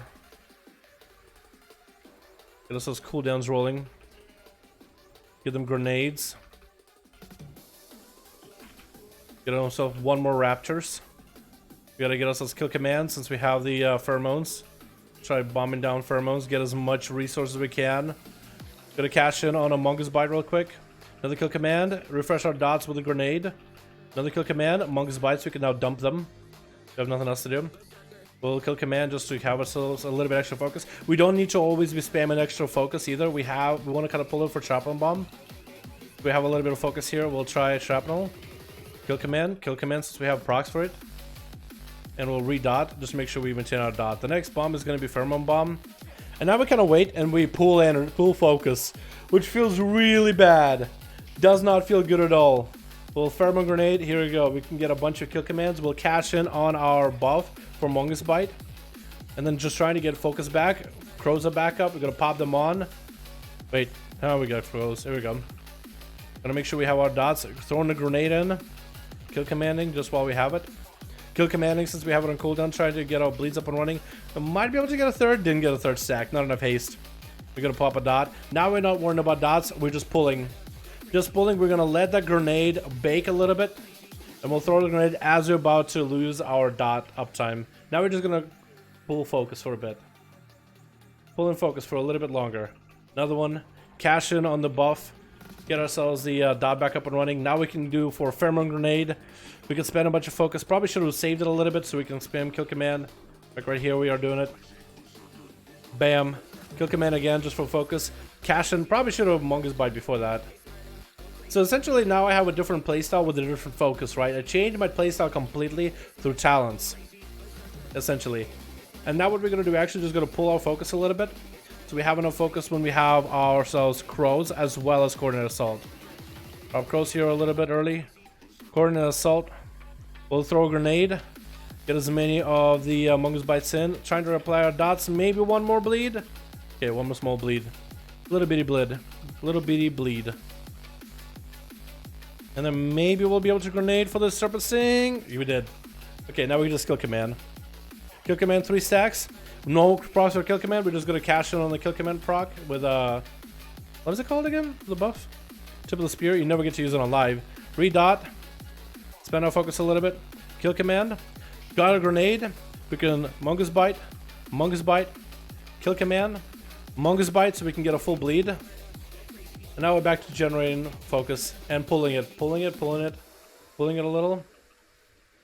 Mongoose Bite. Actually, this is where we can actually just go full Mongo.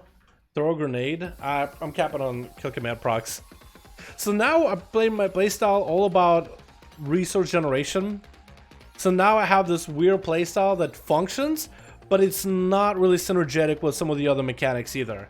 So essentially you kind of get to build your own build, and maybe they all will be pretty close to one another. Maybe one will be better than all the others. But this is essentially where I think survival is at. Looks pretty good. It doesn't feel that bad. I'm not gonna... This actually doesn't feel bad to play at all. This specific one doesn't feel bad at all. Because it does have like a focus. Now it's like I'm pulling. I want to pull focus. With Mongoose Bite, you also want to pull focus. But having Mongoose Bite and Wildfire never felt good. But Tip of the Spear plays easier with this. With Alpha Predator, feels really good for the focus if you need that regeneration. Which I prefer. Even the Viper Venom on proc does more damage. This feels a little more in control. And I like crows.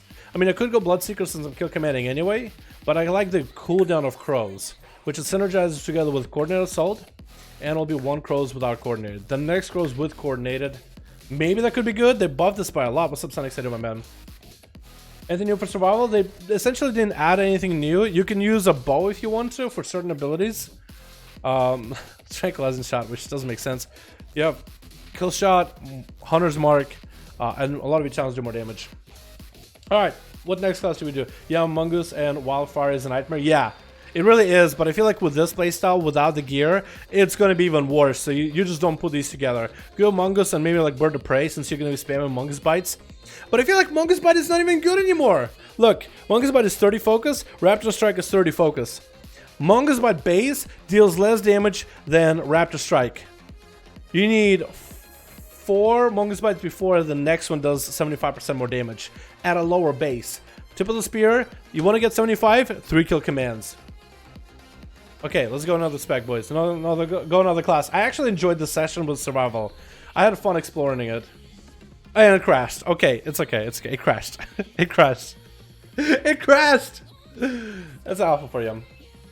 3-hand Frost DK, please. Is all what you guys want to see Death Knight? We did a video on Death Knight, but I guess I could show you some more Death Knight here.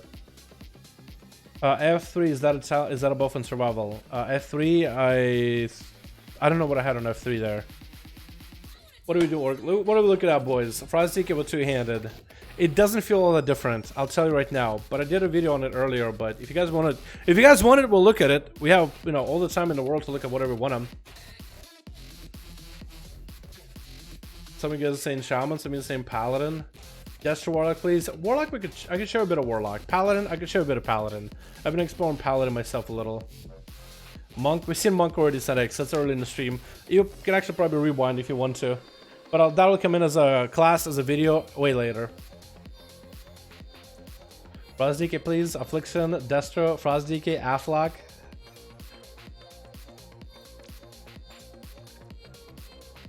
DK Brew, please. I have a video on Death Knights. Hold on, let me do this. I have a whole video looking at Death Knights. Why would DK in Shadowlands?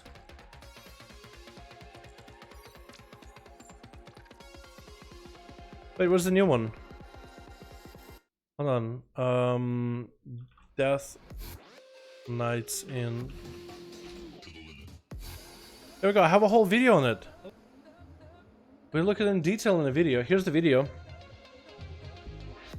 I mean, unless it's overwhelmingly in chat that's please Death Knight, there's nothing in life other than Death Knight. Death Knight love, Death Knight life, then yeah, maybe. You guys are pretty split now. Oh my goodness, it's everywhere. Prop Paladin, please. Paladin. Okay, some of you guys are asking for Paladin. Let's make sure Paladin. I can definitely show Paladin. That's a good one. I think Paladins will be very happy because there's a lot to show.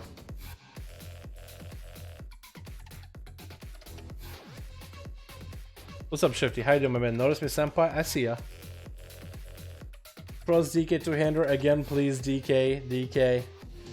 So, Frost Death Knight 2-hand is not any different than dual wield. It is not any different than dual wield.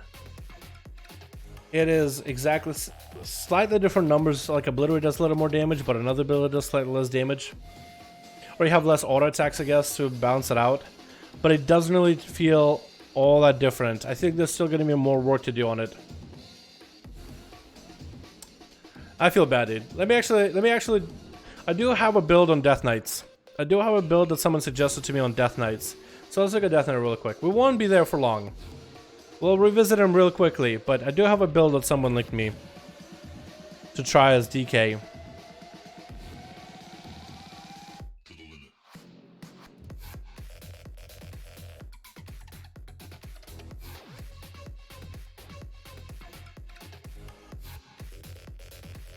Okay. How can I make it? Okay, smaller icon. Cool. Now we have the build. All right, so let me get to Frost real quick. So I'll go over Death Knight very quickly. There is a video already on the channel for Death Knight, so if there's some parts I don't cover. I didn't cover them because it's already in a video format. But I'll look at them really quickly. Death Knights have anti-magic zone, which is huge. All Death Knights have it. Lichborn, which is a way for him to break out of charms if you don't sleep. Makes you undead, so like priests and paladins will be able to fear you or stun you if you use this. Certain abilities allow him to do that to undeads. You have Death Coil, you're probably not going to end up using it too much. You have Raised Dead, so you can summon a pet and eventually be able to sacrifice him to gain back 25% of your max health. As a Frost-based abilities, you have Death and Decay, but you're probably not going to end up using it that much. You have it, but it's probably not going to be your big AoE ability, unless you just want to throw it down. It's only 200 shadow damage over 10 seconds. Now, it does say Scourge Strike will hit only your enemies. Frost Death, that so far doesn't have a cleave that works with Death and Decay. Frostworm's Fury, the dragon, is base. That's baseline for the spec. It does a lot of damage. Pillar of Frost, 20 strength instead of 15 to start. Then you will have Obliterate. Eventually at level 52, Obliterate will do 20% more damage. Then in 26, Empower Rune Weapon will last. It'll be shorter cooldown by 15 seconds. Right now it's 2 minutes. And then Kill Machine on rank 2 at level 58. Your next Obliterate, when you can get Kill Machine proc, will also deal frost damage. So you'll do full physical damage and frost damage on top of it. We don't know how hard it's going to hit, but that's all we know so far. And essentially, the spec doesn't really feel a little different to play. It's all about obliterates, mentioning a dot. Like, even the animation is the same. Like, it has the BFA obliterate animation, so it doesn't even have like using a two-hander. It's almost like you swing with two different hands. If you see it right here. Shadowlands hype. Love What's up, Barul? I do, my man. Can we get a hashtag Barul in chat showing appreciation for the wonderful nation, my man? Shadowlands hype. Love you, many kisses, my dude. Hope you're staying safe and comfy out there, my man. Thank you so much for the beautiful, wonderful donation, my man.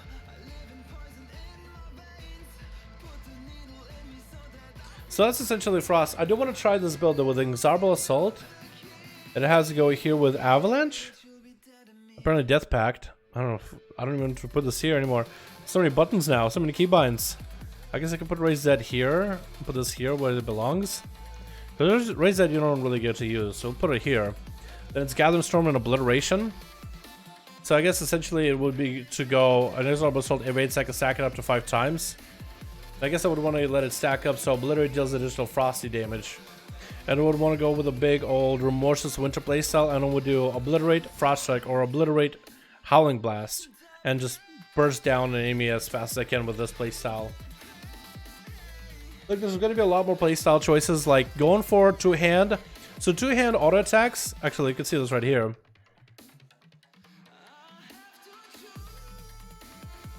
Okay, so my two-hand auto attacks do 200 physical damage. So 200 a pop. See right here. Actually, does it look right on chat and stream? Yeah, you can see it. So 200. That's quite a bit of damage. So more auto attacks would do a lot of damage, right? But if you go to one-handers instead, they do 70, 132, and 70. So it's very, very close to one another. It averages out to about the same, but the two-hander auto attacks do slightly more damage. Yeah, the two-hander auto attacks I would say do slightly more. And you do have Razor Eyes though, so it does add a little bit extra damage from time to time. It does like 9 extra frost damage. And you can miss with your two-handers. Oh, dual wielding. You can miss dual wielding. Sometimes you'll just miss your main hand offhand attack. Missing quite a bit actually. I wonder if you never miss with a two-hander. So that might be the biggest change actually. Oh, in this weapon. Because there's also a lot of runes. There's a rune of Hysteria that gives you extra runic power and chance to increase runic generation. Then you have Sanguination, which when you drop below a certain amount of health, you gain a bunch of health back. And Death Strikes do more damage the lower the health target is. Spell Warding gives you 3% spell damage reduction. And can deflect 3% spell damage. I don't know if it reflects. Like a portion of the damage you take will reflect back to the enemy. But it reflects 3% spell damage. And sometimes you create a shield equal to 10% of your maximum health that absorbs magic damage. Apocalypse, which plays with the goal for Unholy. I don't think it'll also get a lot of play, but it's really cool. And then Unending Thirst gives you 10% haste, movement speed, and return, and heal you for 5% maximum health if you kill an enemy. Wait, does it grant you 10% movement speed and heal every time you kill? So I guess I thought 10% was base for some reason. And if you die and you move in Ghost Wolf or Ghost form, 10% extra movement speed. It's like a leveling rune, which is kind of cool.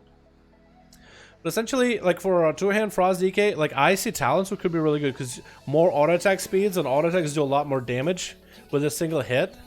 Could be really strong. Could essentially be really, really good. And you maybe could even go, probably not Runic Continuation because you won't probably go to Runic Continuation for two one-handers because you just get more auto attacks. So auto attacks have a chance to generate the Runic power, like main hand, offhand. Where this was a two-hander, you wouldn't be able to do that as much. Okay, so the playstyle that I got linked before is Inexorable Assault, Murderous Efficiency, Asphyxiate, Avalanche, Deathpack, Gathering Storm, Obliteration. Let's see what that looks like. Put a dot on the enemy. We'll go for a bit of our Remorseless. We're gonna go capping out big Obliterates back to back. Big Obliterates. Trying to get as much buff here with Pillar of Frost. 31% extra damage. Big Drake for 3 extra K. That's not bad. That doesn't feel bad to play at all. I have so many resources though. Holy shit. I gotta spend them a little bit. And I still have a probably Runic Weapon. So there's that. Oh my god, I gotta get rid of all that Runic power. So much. Yeah, this doesn't feel bad to play at all. For Frost DK.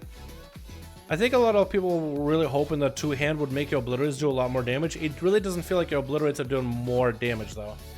You know what I mean? Like they're doing damage, they're doing good damage, but it doesn't feel like they're doing more. If that makes any sense.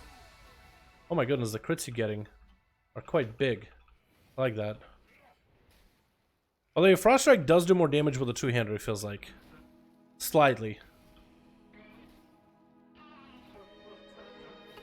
But yeah, it doesn't feel bad at all. I mean, your abilities do quite a bit of damage, but I think it still might be a spec that's more about sustained damage over time. Like, Remorseless won't just steal a huge portion of your damage too. But I guess we'll just have to wait and see. Maybe they'll balance it out a little bit better. Yeah? Still, Frost Fever does a lot of your damage. That dot does a huge amount of your damage. Like, it takes for 170. Which I was hoping they would tone it down, but it looks like it'll just give an option to play with a two-hander. But I don't know how it'll affect your gameplay though. So change so far for Death Knights, two-hander. Just the fact that you can. I feel like Frost still has plenty of things to do because Unholy feels insanely good to play right now. It feels more like they added you more pet damage through Mastery. They gave you a Mastery that increased your pet damage because they realized people like Undead, Unholy DK, like Necromancer pet playstyle. And with Visual Perfection that people are running right now on Mages of the Dead, they gave you more damage to your pets and more ability to control, like how many pets to summon. And if you want to Mages of the Dead and get Army of the Dead a lot more often. So they understand that people like that playstyle, so they baked it into Unholy. But Frost DK, they understood that people like to have a bunch of strength buffs overlapping, and they did not bake them into the spec yet. So I feel like they still might have to change Frost a little bit further. So it doesn't feel finalized. It didn't have anything from BFA baked in. Paladin, yeah, you guys all looked for Paladin earlier. You guys get juked on the Paladin. That's the least I could do. Should get some Pala. So Paladin is really cool. Paladin is very similar to a Druid. The Druid has a lot of abilities. Are in the part of Druid, like you have different tabs here, right? You have different spell tabs. So a lot of abilities are Druid, and then specific specs. Paladin get the same treatment. They have a lot of abilities as part of what Paladins are all about. A lot of abilities as part of what Palis are about. So you have Avenging Wrath. All Palis have that. Blessing of Freedom. Blessing of Protection, Blessing of Sacrifice, blesses a party member, reducing their damage taken by 30%, but you suffer 75% of the damage prevented. Last 12 seconds or until transfer damage would cause you to fall below 20% health. Based for Ret, Prot, and Holy. Retribution has it. I'm in Ret. I'm in Ashbringer. I have sack, dude. Big sack. Drop him a big... You can bubble sack people, dude. The big sack. Then you have Consecration, Base. Are you going to use it? I don't know, but you have it. It doesn't really do anything. It does a little holy damage, but it doesn't like generate resource or anything. You have Crusader Aura. So if you're on mount and you do Crusader Aura for allies, everybody will move faster. So everybody can move faster while mounted. Then you have Crusader Strike, which costs mana, which is weird. It's weird. And it means, essentially, mana cost on your Crusaders. If you run out of mana with Flash of Light, you can't Crusader Strike. Like, I'm actually have Crusader Strike charged, but I don't have the mana to use it. So, essentially, as a Retribution Paladin, if you're always healing allies all the time with, let's say, I don't know, what is the talent? Selfless Healer, which will cost mana still. It makes it instacast, but doesn't take away the mana cost. You could actually put yourself in negative mana and never climb back out of it. So you have to be very, very concerned about your mana. That's why they gave you a Word of Glory. So if you need to heal an ally and you don't have the mana, you'll have to sacrifice your holy power to heal an ally. So mana management is going to be somewhat of a thing with Paladin. You cannot just completely just start dishing out mana. Because with Flash of Light, you can't Crusader Strike! If you have ample mana, feel free. But if you're running on a mana, your Crusader Strike is going to keep your mana low. You have to sacrifice holy power then.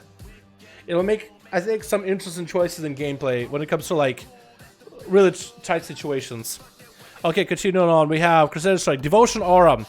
Decrease damage by 3% for allies. 3% as a red. You'll bring this into dungeons. This will be good. Divine Shield, 5 minutes, 8 seconds invulnerability, 30% forbearance, normal. Divine Seed, I have to charge it because I'm talented, but that's the same. Flash of Light, heals for quite a bit, costs mana. Quite a lot now. Hammer of Justice costs mana too, Sun's Struggle for 6 seconds, 1 minute. Doesn't have the most cost. Hammer Wrath Base.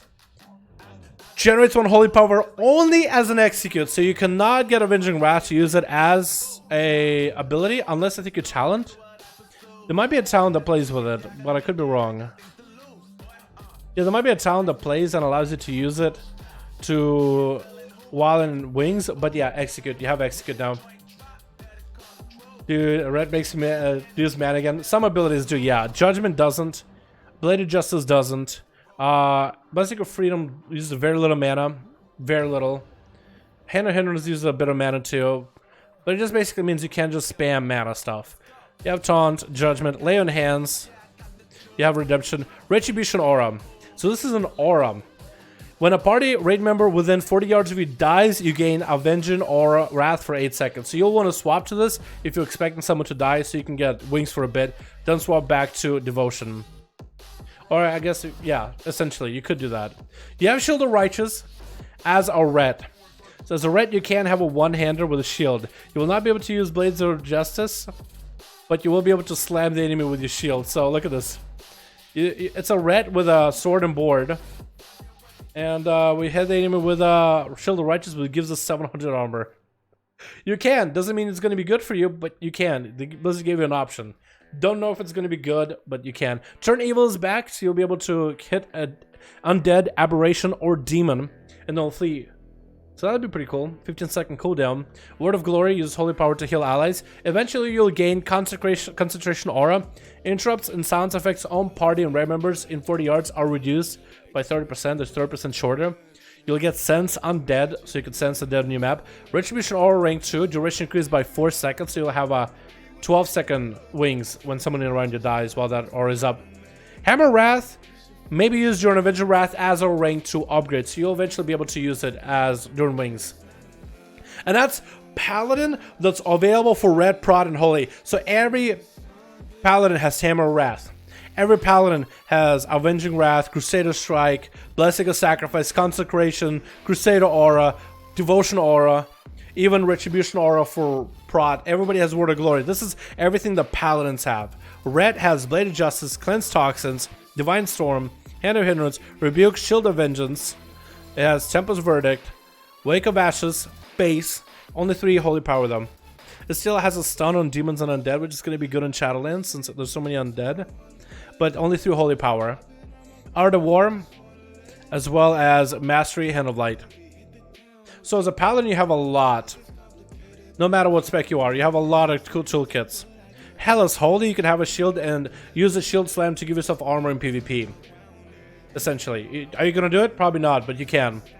Talent-wise, the first row I think seems the same. Then we have Fires of Justice in level 25 with Blades of Wrath. Or Imperant Power. Corsair Strike has a 20% chance to make your next Divine Storm free and deal additional 50% damage. So Divine Storm does quite a bit of damage. Look, I got a free Divine Storm. Bam. It does as much damage, I think, as Templar Holy... Oh, it actually does not do more damage right now. It did the same damage as it says here on tooltip. So I don't think the damage part works, but it does get the proc. They have Fist of Justice, Repentance, Blinding Light. All the same. Unbreakable Spirit level 32 with Cavalier and Eye for an Eye. Reduce physical damage by 35. I think that's normal. Then you have at level 40 Divine Purpose, so Holy Power abilities have a chance to cost no Holy Power and do 20% more damage or healing. Holy Avenger, Holy Power generation is tripled for 20 seconds, 3-minute cooldown. So you'll Crusader Strike, Templars, Judgment, Templars. I guess you would use Blade of Justice, Templars, Wake of Ashes, Templars. You also have Seraphim. 3 Holy Power, 45-second cooldown, 15 seconds duration grants loads of haste, crit, master, and versa. That'd be really good. That's a lot of tools right here in this row. Level 45 Selfless Healer doesn't have a mana reduced cost, just faster cast speeds and healing increase. Fires a Justicar, which is 5 Holy Power, does a bit of damage and heals you. More damage if it's against stun target. Or Healing Hands. This is a new one. When you lay on hands on an ally with less than 30% health, so they're like a 20% health and you lay on hands on them, the cooldown of lay on hands is reduced by 50%. This, I think, will be huge for Paladin, dude. I think this will actually be huge for Red Pally. And I think other Paladins have this too. Healing Hands. Inside of a dungeon, you'll get to use more lay on hands. Normally, it's a 10-minute cooldown, but you'll be able to get it down to 5. So, how many 5-minute cooldown lay on hands can you use inside of a dungeon? A lot. Inside of a raid could be pretty good too. 3k is the biggest crit I've ever seen so far. 5 or 6k with Frost Worms is what you can get. It's pretty high up there. Sub-Rogues can crit. Yeah, Sub-Rogues can crit for 3k. Sub-Rogues got the damage. Greater Blessing removed. Yes, actually that is true. Blessings are removed. Blessing of Kings and Wisdom are removed. But you get Sack, which is so much better, and Devotion Aura, which I think is going to be even better. And you'll be able to get Concentration Aura too if you only have one Paladin in the group. I wonder if Devotion Auras can stack though. I wonder. I think you'll still run at least one Concentration for the group. At level 50 row, you have Sanctified Wrath. Avenger Wrath lasts 25% longer. During Avenger Wrath, each Holy Power spent causes it to explode with Holy Light, so that's a trait from BFA right now. Or you go Crusade with a stack and haste buff. At 10 stacks, it gives you 3 haste per Holy Power spent. 10 stacks, so 30 haste, I think? 30% haste, it looks like. And then Inquisition, it consumes 3 Holy Power to increase your damage done and haste by 7%. Last 15 seconds per Holy Power consumed. So that can last for quite a while. So you could have a build all about Inquisition and sustain damage, or go for a big Holy Avenger burst. No blessings, that kind of sucks. You know, you have Blessing of Sacrifice. What do you mean? Blessing of Sacrifice, Blessing of Protection, Blessing of Freedom.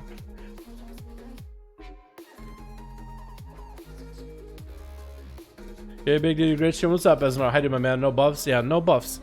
But I think the utility gain as a Paladin is better than those Kings or Wisdom. I mean, Kings of Wisdom. I think this is better than Kings of Wisdom. Like, yeah, you lost Kings of Wisdom, but I feel like with what they got with Blessing of Sacrifice, the extra healing, Word of Glory, you have the utility you gain, and the damage you do, because they do a lot of damage right now, relatively with everybody else.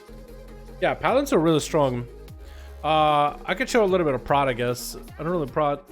No prod, okay-ish. I don't know the stats that well. I don't know what makes them super good in raids, but I could show them a little.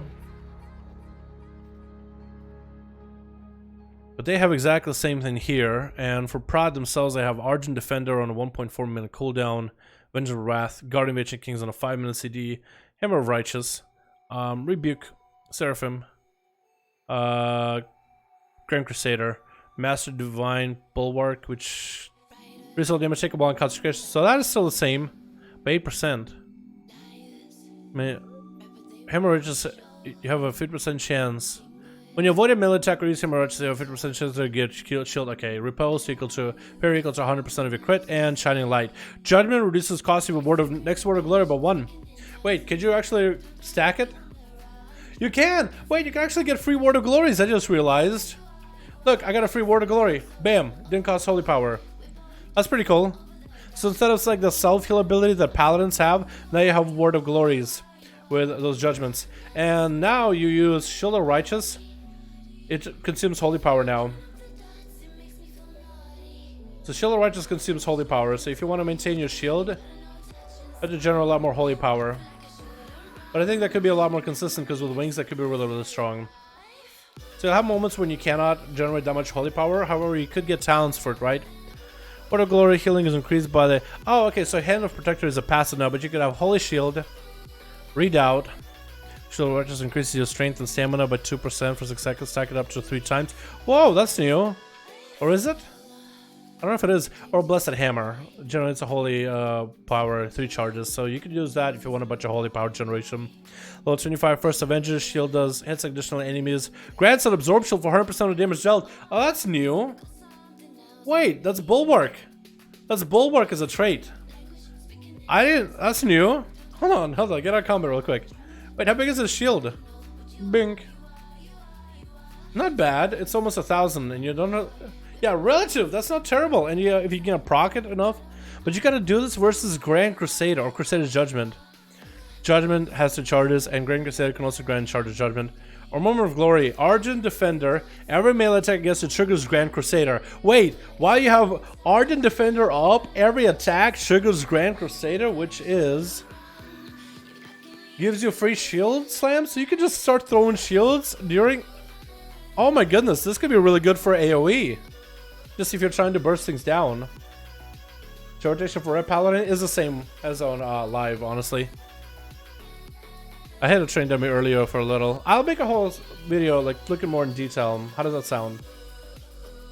Level 35 you have Unbreakable Spirit, Cavalier, and Blessing of Spell Warding, which I think is the same on the same row. Then you have 40 is Divine Purpose, Holy Avenger, or I have Seraphim. I think you could do Divine Purpose, honestly. Hand of Protector will... Word of Glory will heal allies based on missing health, so that could be really good for a self-heal or for allies. Oh, Word of Glory Protection. If casting yourself, heal increase by up to 300 of missing health. So that's essentially that self-heal for prot pallies, just baked into Word of Glory. But if you want to heal others, you can go Hand of Protector. Or if you want to go Consecrated Ground in order to create a slow with Consecration, you can do that too. Or Judgment of Light, where Judgment will mark the enemy and successful auto attacks will heal whoever's attacking the enemy. So this would be good for your raid utility and group utility. Level 50, you have Sanctified Wrath. Avenging Wrath lasts longer and Judgments generate additional holy power. That's interesting. I like that. That actually is really cool. The Shield of Righteous, each holy power spent reduces the remaining cooldown of Avenging Wrath and Guardian of Ancient Kings. Avenging Wrath and Guardian of Ancient Kings? That's actually really good. Dude, you can get this down in the cooldown. That seems really strong for every holy power you spend. Oh, Final Stand. Divine Shield, during Divine Shield, all targets are taunted. Wow, they moved this a little bit, huh? Wow, okay, this is interesting. So either buffs your bubble or buffs your ability to gain Avenging Wrath and Guardian Shield, or your Avenging Wrath is stronger with more holy power. As for us, I hate the GCD for Pillar and Wind. It's still there. Redoubt is in your look, took place in Righteous Verdict. Redoubt took place in... Is that new? Is Redoubt new or has that always been in the game? I might need to check. I'll have a tank friend. I have a guildie look at the talents and tell me what's new, what isn't. I just did it earlier, yeah, Frost DK. Red gets Judgment of Light, the old cat of Holy Talent. I'm waiting to that. Yeah, it's really good. Let me go for Holy. Holy, there's only so many things I know about Holy off the top of my head, but I'll go over them. Alrighty, with Holy, we got ourselves all the same utility as every Paladin ever. And you have Absolution for cast to a royal party. Aura Master is still in the game. Empowers a chosen aura. So if you have damage, Devotion Aura, damage increased by 50%. If you get Retribution Aura, Avenging Wrath duration is increased by 50% if it procs. Or if you got Crusader Aura, mount speed bonus increased by 60%. Can you use this while mounted? You can! Oh my god, faster movement speed with a Holy Paladin! Look at that! I'm so fast! That's a weird use for Aura Mastery though. I'm pretty sure you would never use the movement speed thing. You have Beacon of Light still. Healing ally with flash of light or holy light grants holy. Wait, healing this ally with flash of light or holy light grants holy power? That is new. No, that is definitely new. Wait, so if I heal myself, I get holy power? Wow. Oh my goodness. So just healing gives you holy power so you can play with other abilities. This is interesting. I didn't even realize that. Okay, wow. That's awesome. That'll play so well into red. Oh, holy. You have cleanse to remove poison disease and magic effects, divine protection on 42-second cooldown, so it's a little shorter than a minute, unless it is like that on live. Holy light for a decent heal. Holy shock for damage or healing, 30% extra crit. Judgment, increase damage of a Corsair strike or holy shock. Light of Dawn uses holy power. So maybe that's what they did, because Light of Dawn uses holy power, so they made your holy light and flashlight generate holy power. But only 5 targets in a frontal cone for a bit. Light of Martyr, sacrifice a portion of your health to heal an ally. Damage take is equal to 50% of the healing done. Does not cause beacon of light to be healed. Is this thing moving? I swear it moved for a second. It like went down and went back up. Does not cause beacon of light to be healed. Cannot be cast on yourself. Passive efficient light critical holy shocks reduce the cast move next flash of light by 30 seconds or increase the healing of your holy light. Okay, yeah, no, it just moved. I swear to God, it just moved. So when you go and get this buff, right now your holy light will do more healing, but it's a slow heal, or make a faster heal with flash of light. So that's different, because normally you used to make holy light faster and flash of light heal for more, so now you have to go for a long but effective heal, or a faster but less mana intensive, more mana intensive heal, but it's a quick heal. So that's an interesting choice. Master is still based on proximity, so that's whether you like it or not. Alright, talents, real quick. It's rotating and spinning. Oh, maybe it is rotating and spinning. Wait. Oh, it just moved! Look at that. It's gonna go up. Wait. It moves. I think it depends on my... I think it all depends on my animations. I think with certain animations moves. I swear to God, it goes up and down. We got Crusader's Mind in first row, Bestow the Fate, and Light's Hammer. No one uses this. Level 25, Saved by the Light. When an ally with your beacon of light is damaged below 30% health, they absorb the next 1,000 damage. This cannot occur with the same person this way twice within 1 minute. Wait, cannot occur with the same person this way twice. So you can use it for one tank, the drop low to get a shield. Swap it to another tank in a raid, the drop low to get a shield. Ha! Huh. Or you go Judgment of Light for judgments or Holy Prism.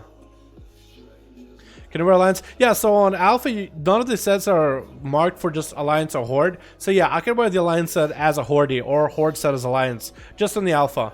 It's a bug. Then we got Fist of Justice, Repentance, and Blinding Light, which I think are the same. Miracle Spirit in this role with Cavalier and Rule of Law. This is different, I think, though. Or is it? Was Rule of Law always the same role as Miracle Spirit and Cavalier? So either better cooldowns, mobility, or slightly more reach. Which I kind of feel like it fits in this role. Yeah, Glimmer of Light is talent. I'll show you in just a second. Either way. We have Divine Purpose in level 40 with Holy Avenger and Seraphim as the other specs of Paladin. At level 45, Sanctified Wrath. Avenger Wrath lasts 25% longer and reduces Holy Shot cooldown by 50. Or you go for Avenger Crusader to become a melee Paladin, melee wings. Or get Awakening. Light of Dawn has a 50% chance to grant you Avenger Wrath for 10 seconds. In level 50 you have Glimmer of Light, which works exactly the same. Does the damage and the heal for the shocks. 8 target limit, so exactly the same Glimmer. Versus Beacon of Faith, mark a second target as a beacon, mimicking the effects of Beacon of Light. Or Beacon of Virtue, where on 3 injured allies it'll basically do all affected allies will be healed for 50% of the amount your other healing is done. Flash of Light and Holy Light on those targets will also grant Holy Power, so you can gain a lot of Holy Power with Beacon of Virtue. Wait, with Beacon of Faith, can you get 2 Holy Power? Can you get 2 Holy Power? But a 30% reduced effectiveness. If there's another player... Wait, can I put a beacon on you? I can't. Wait.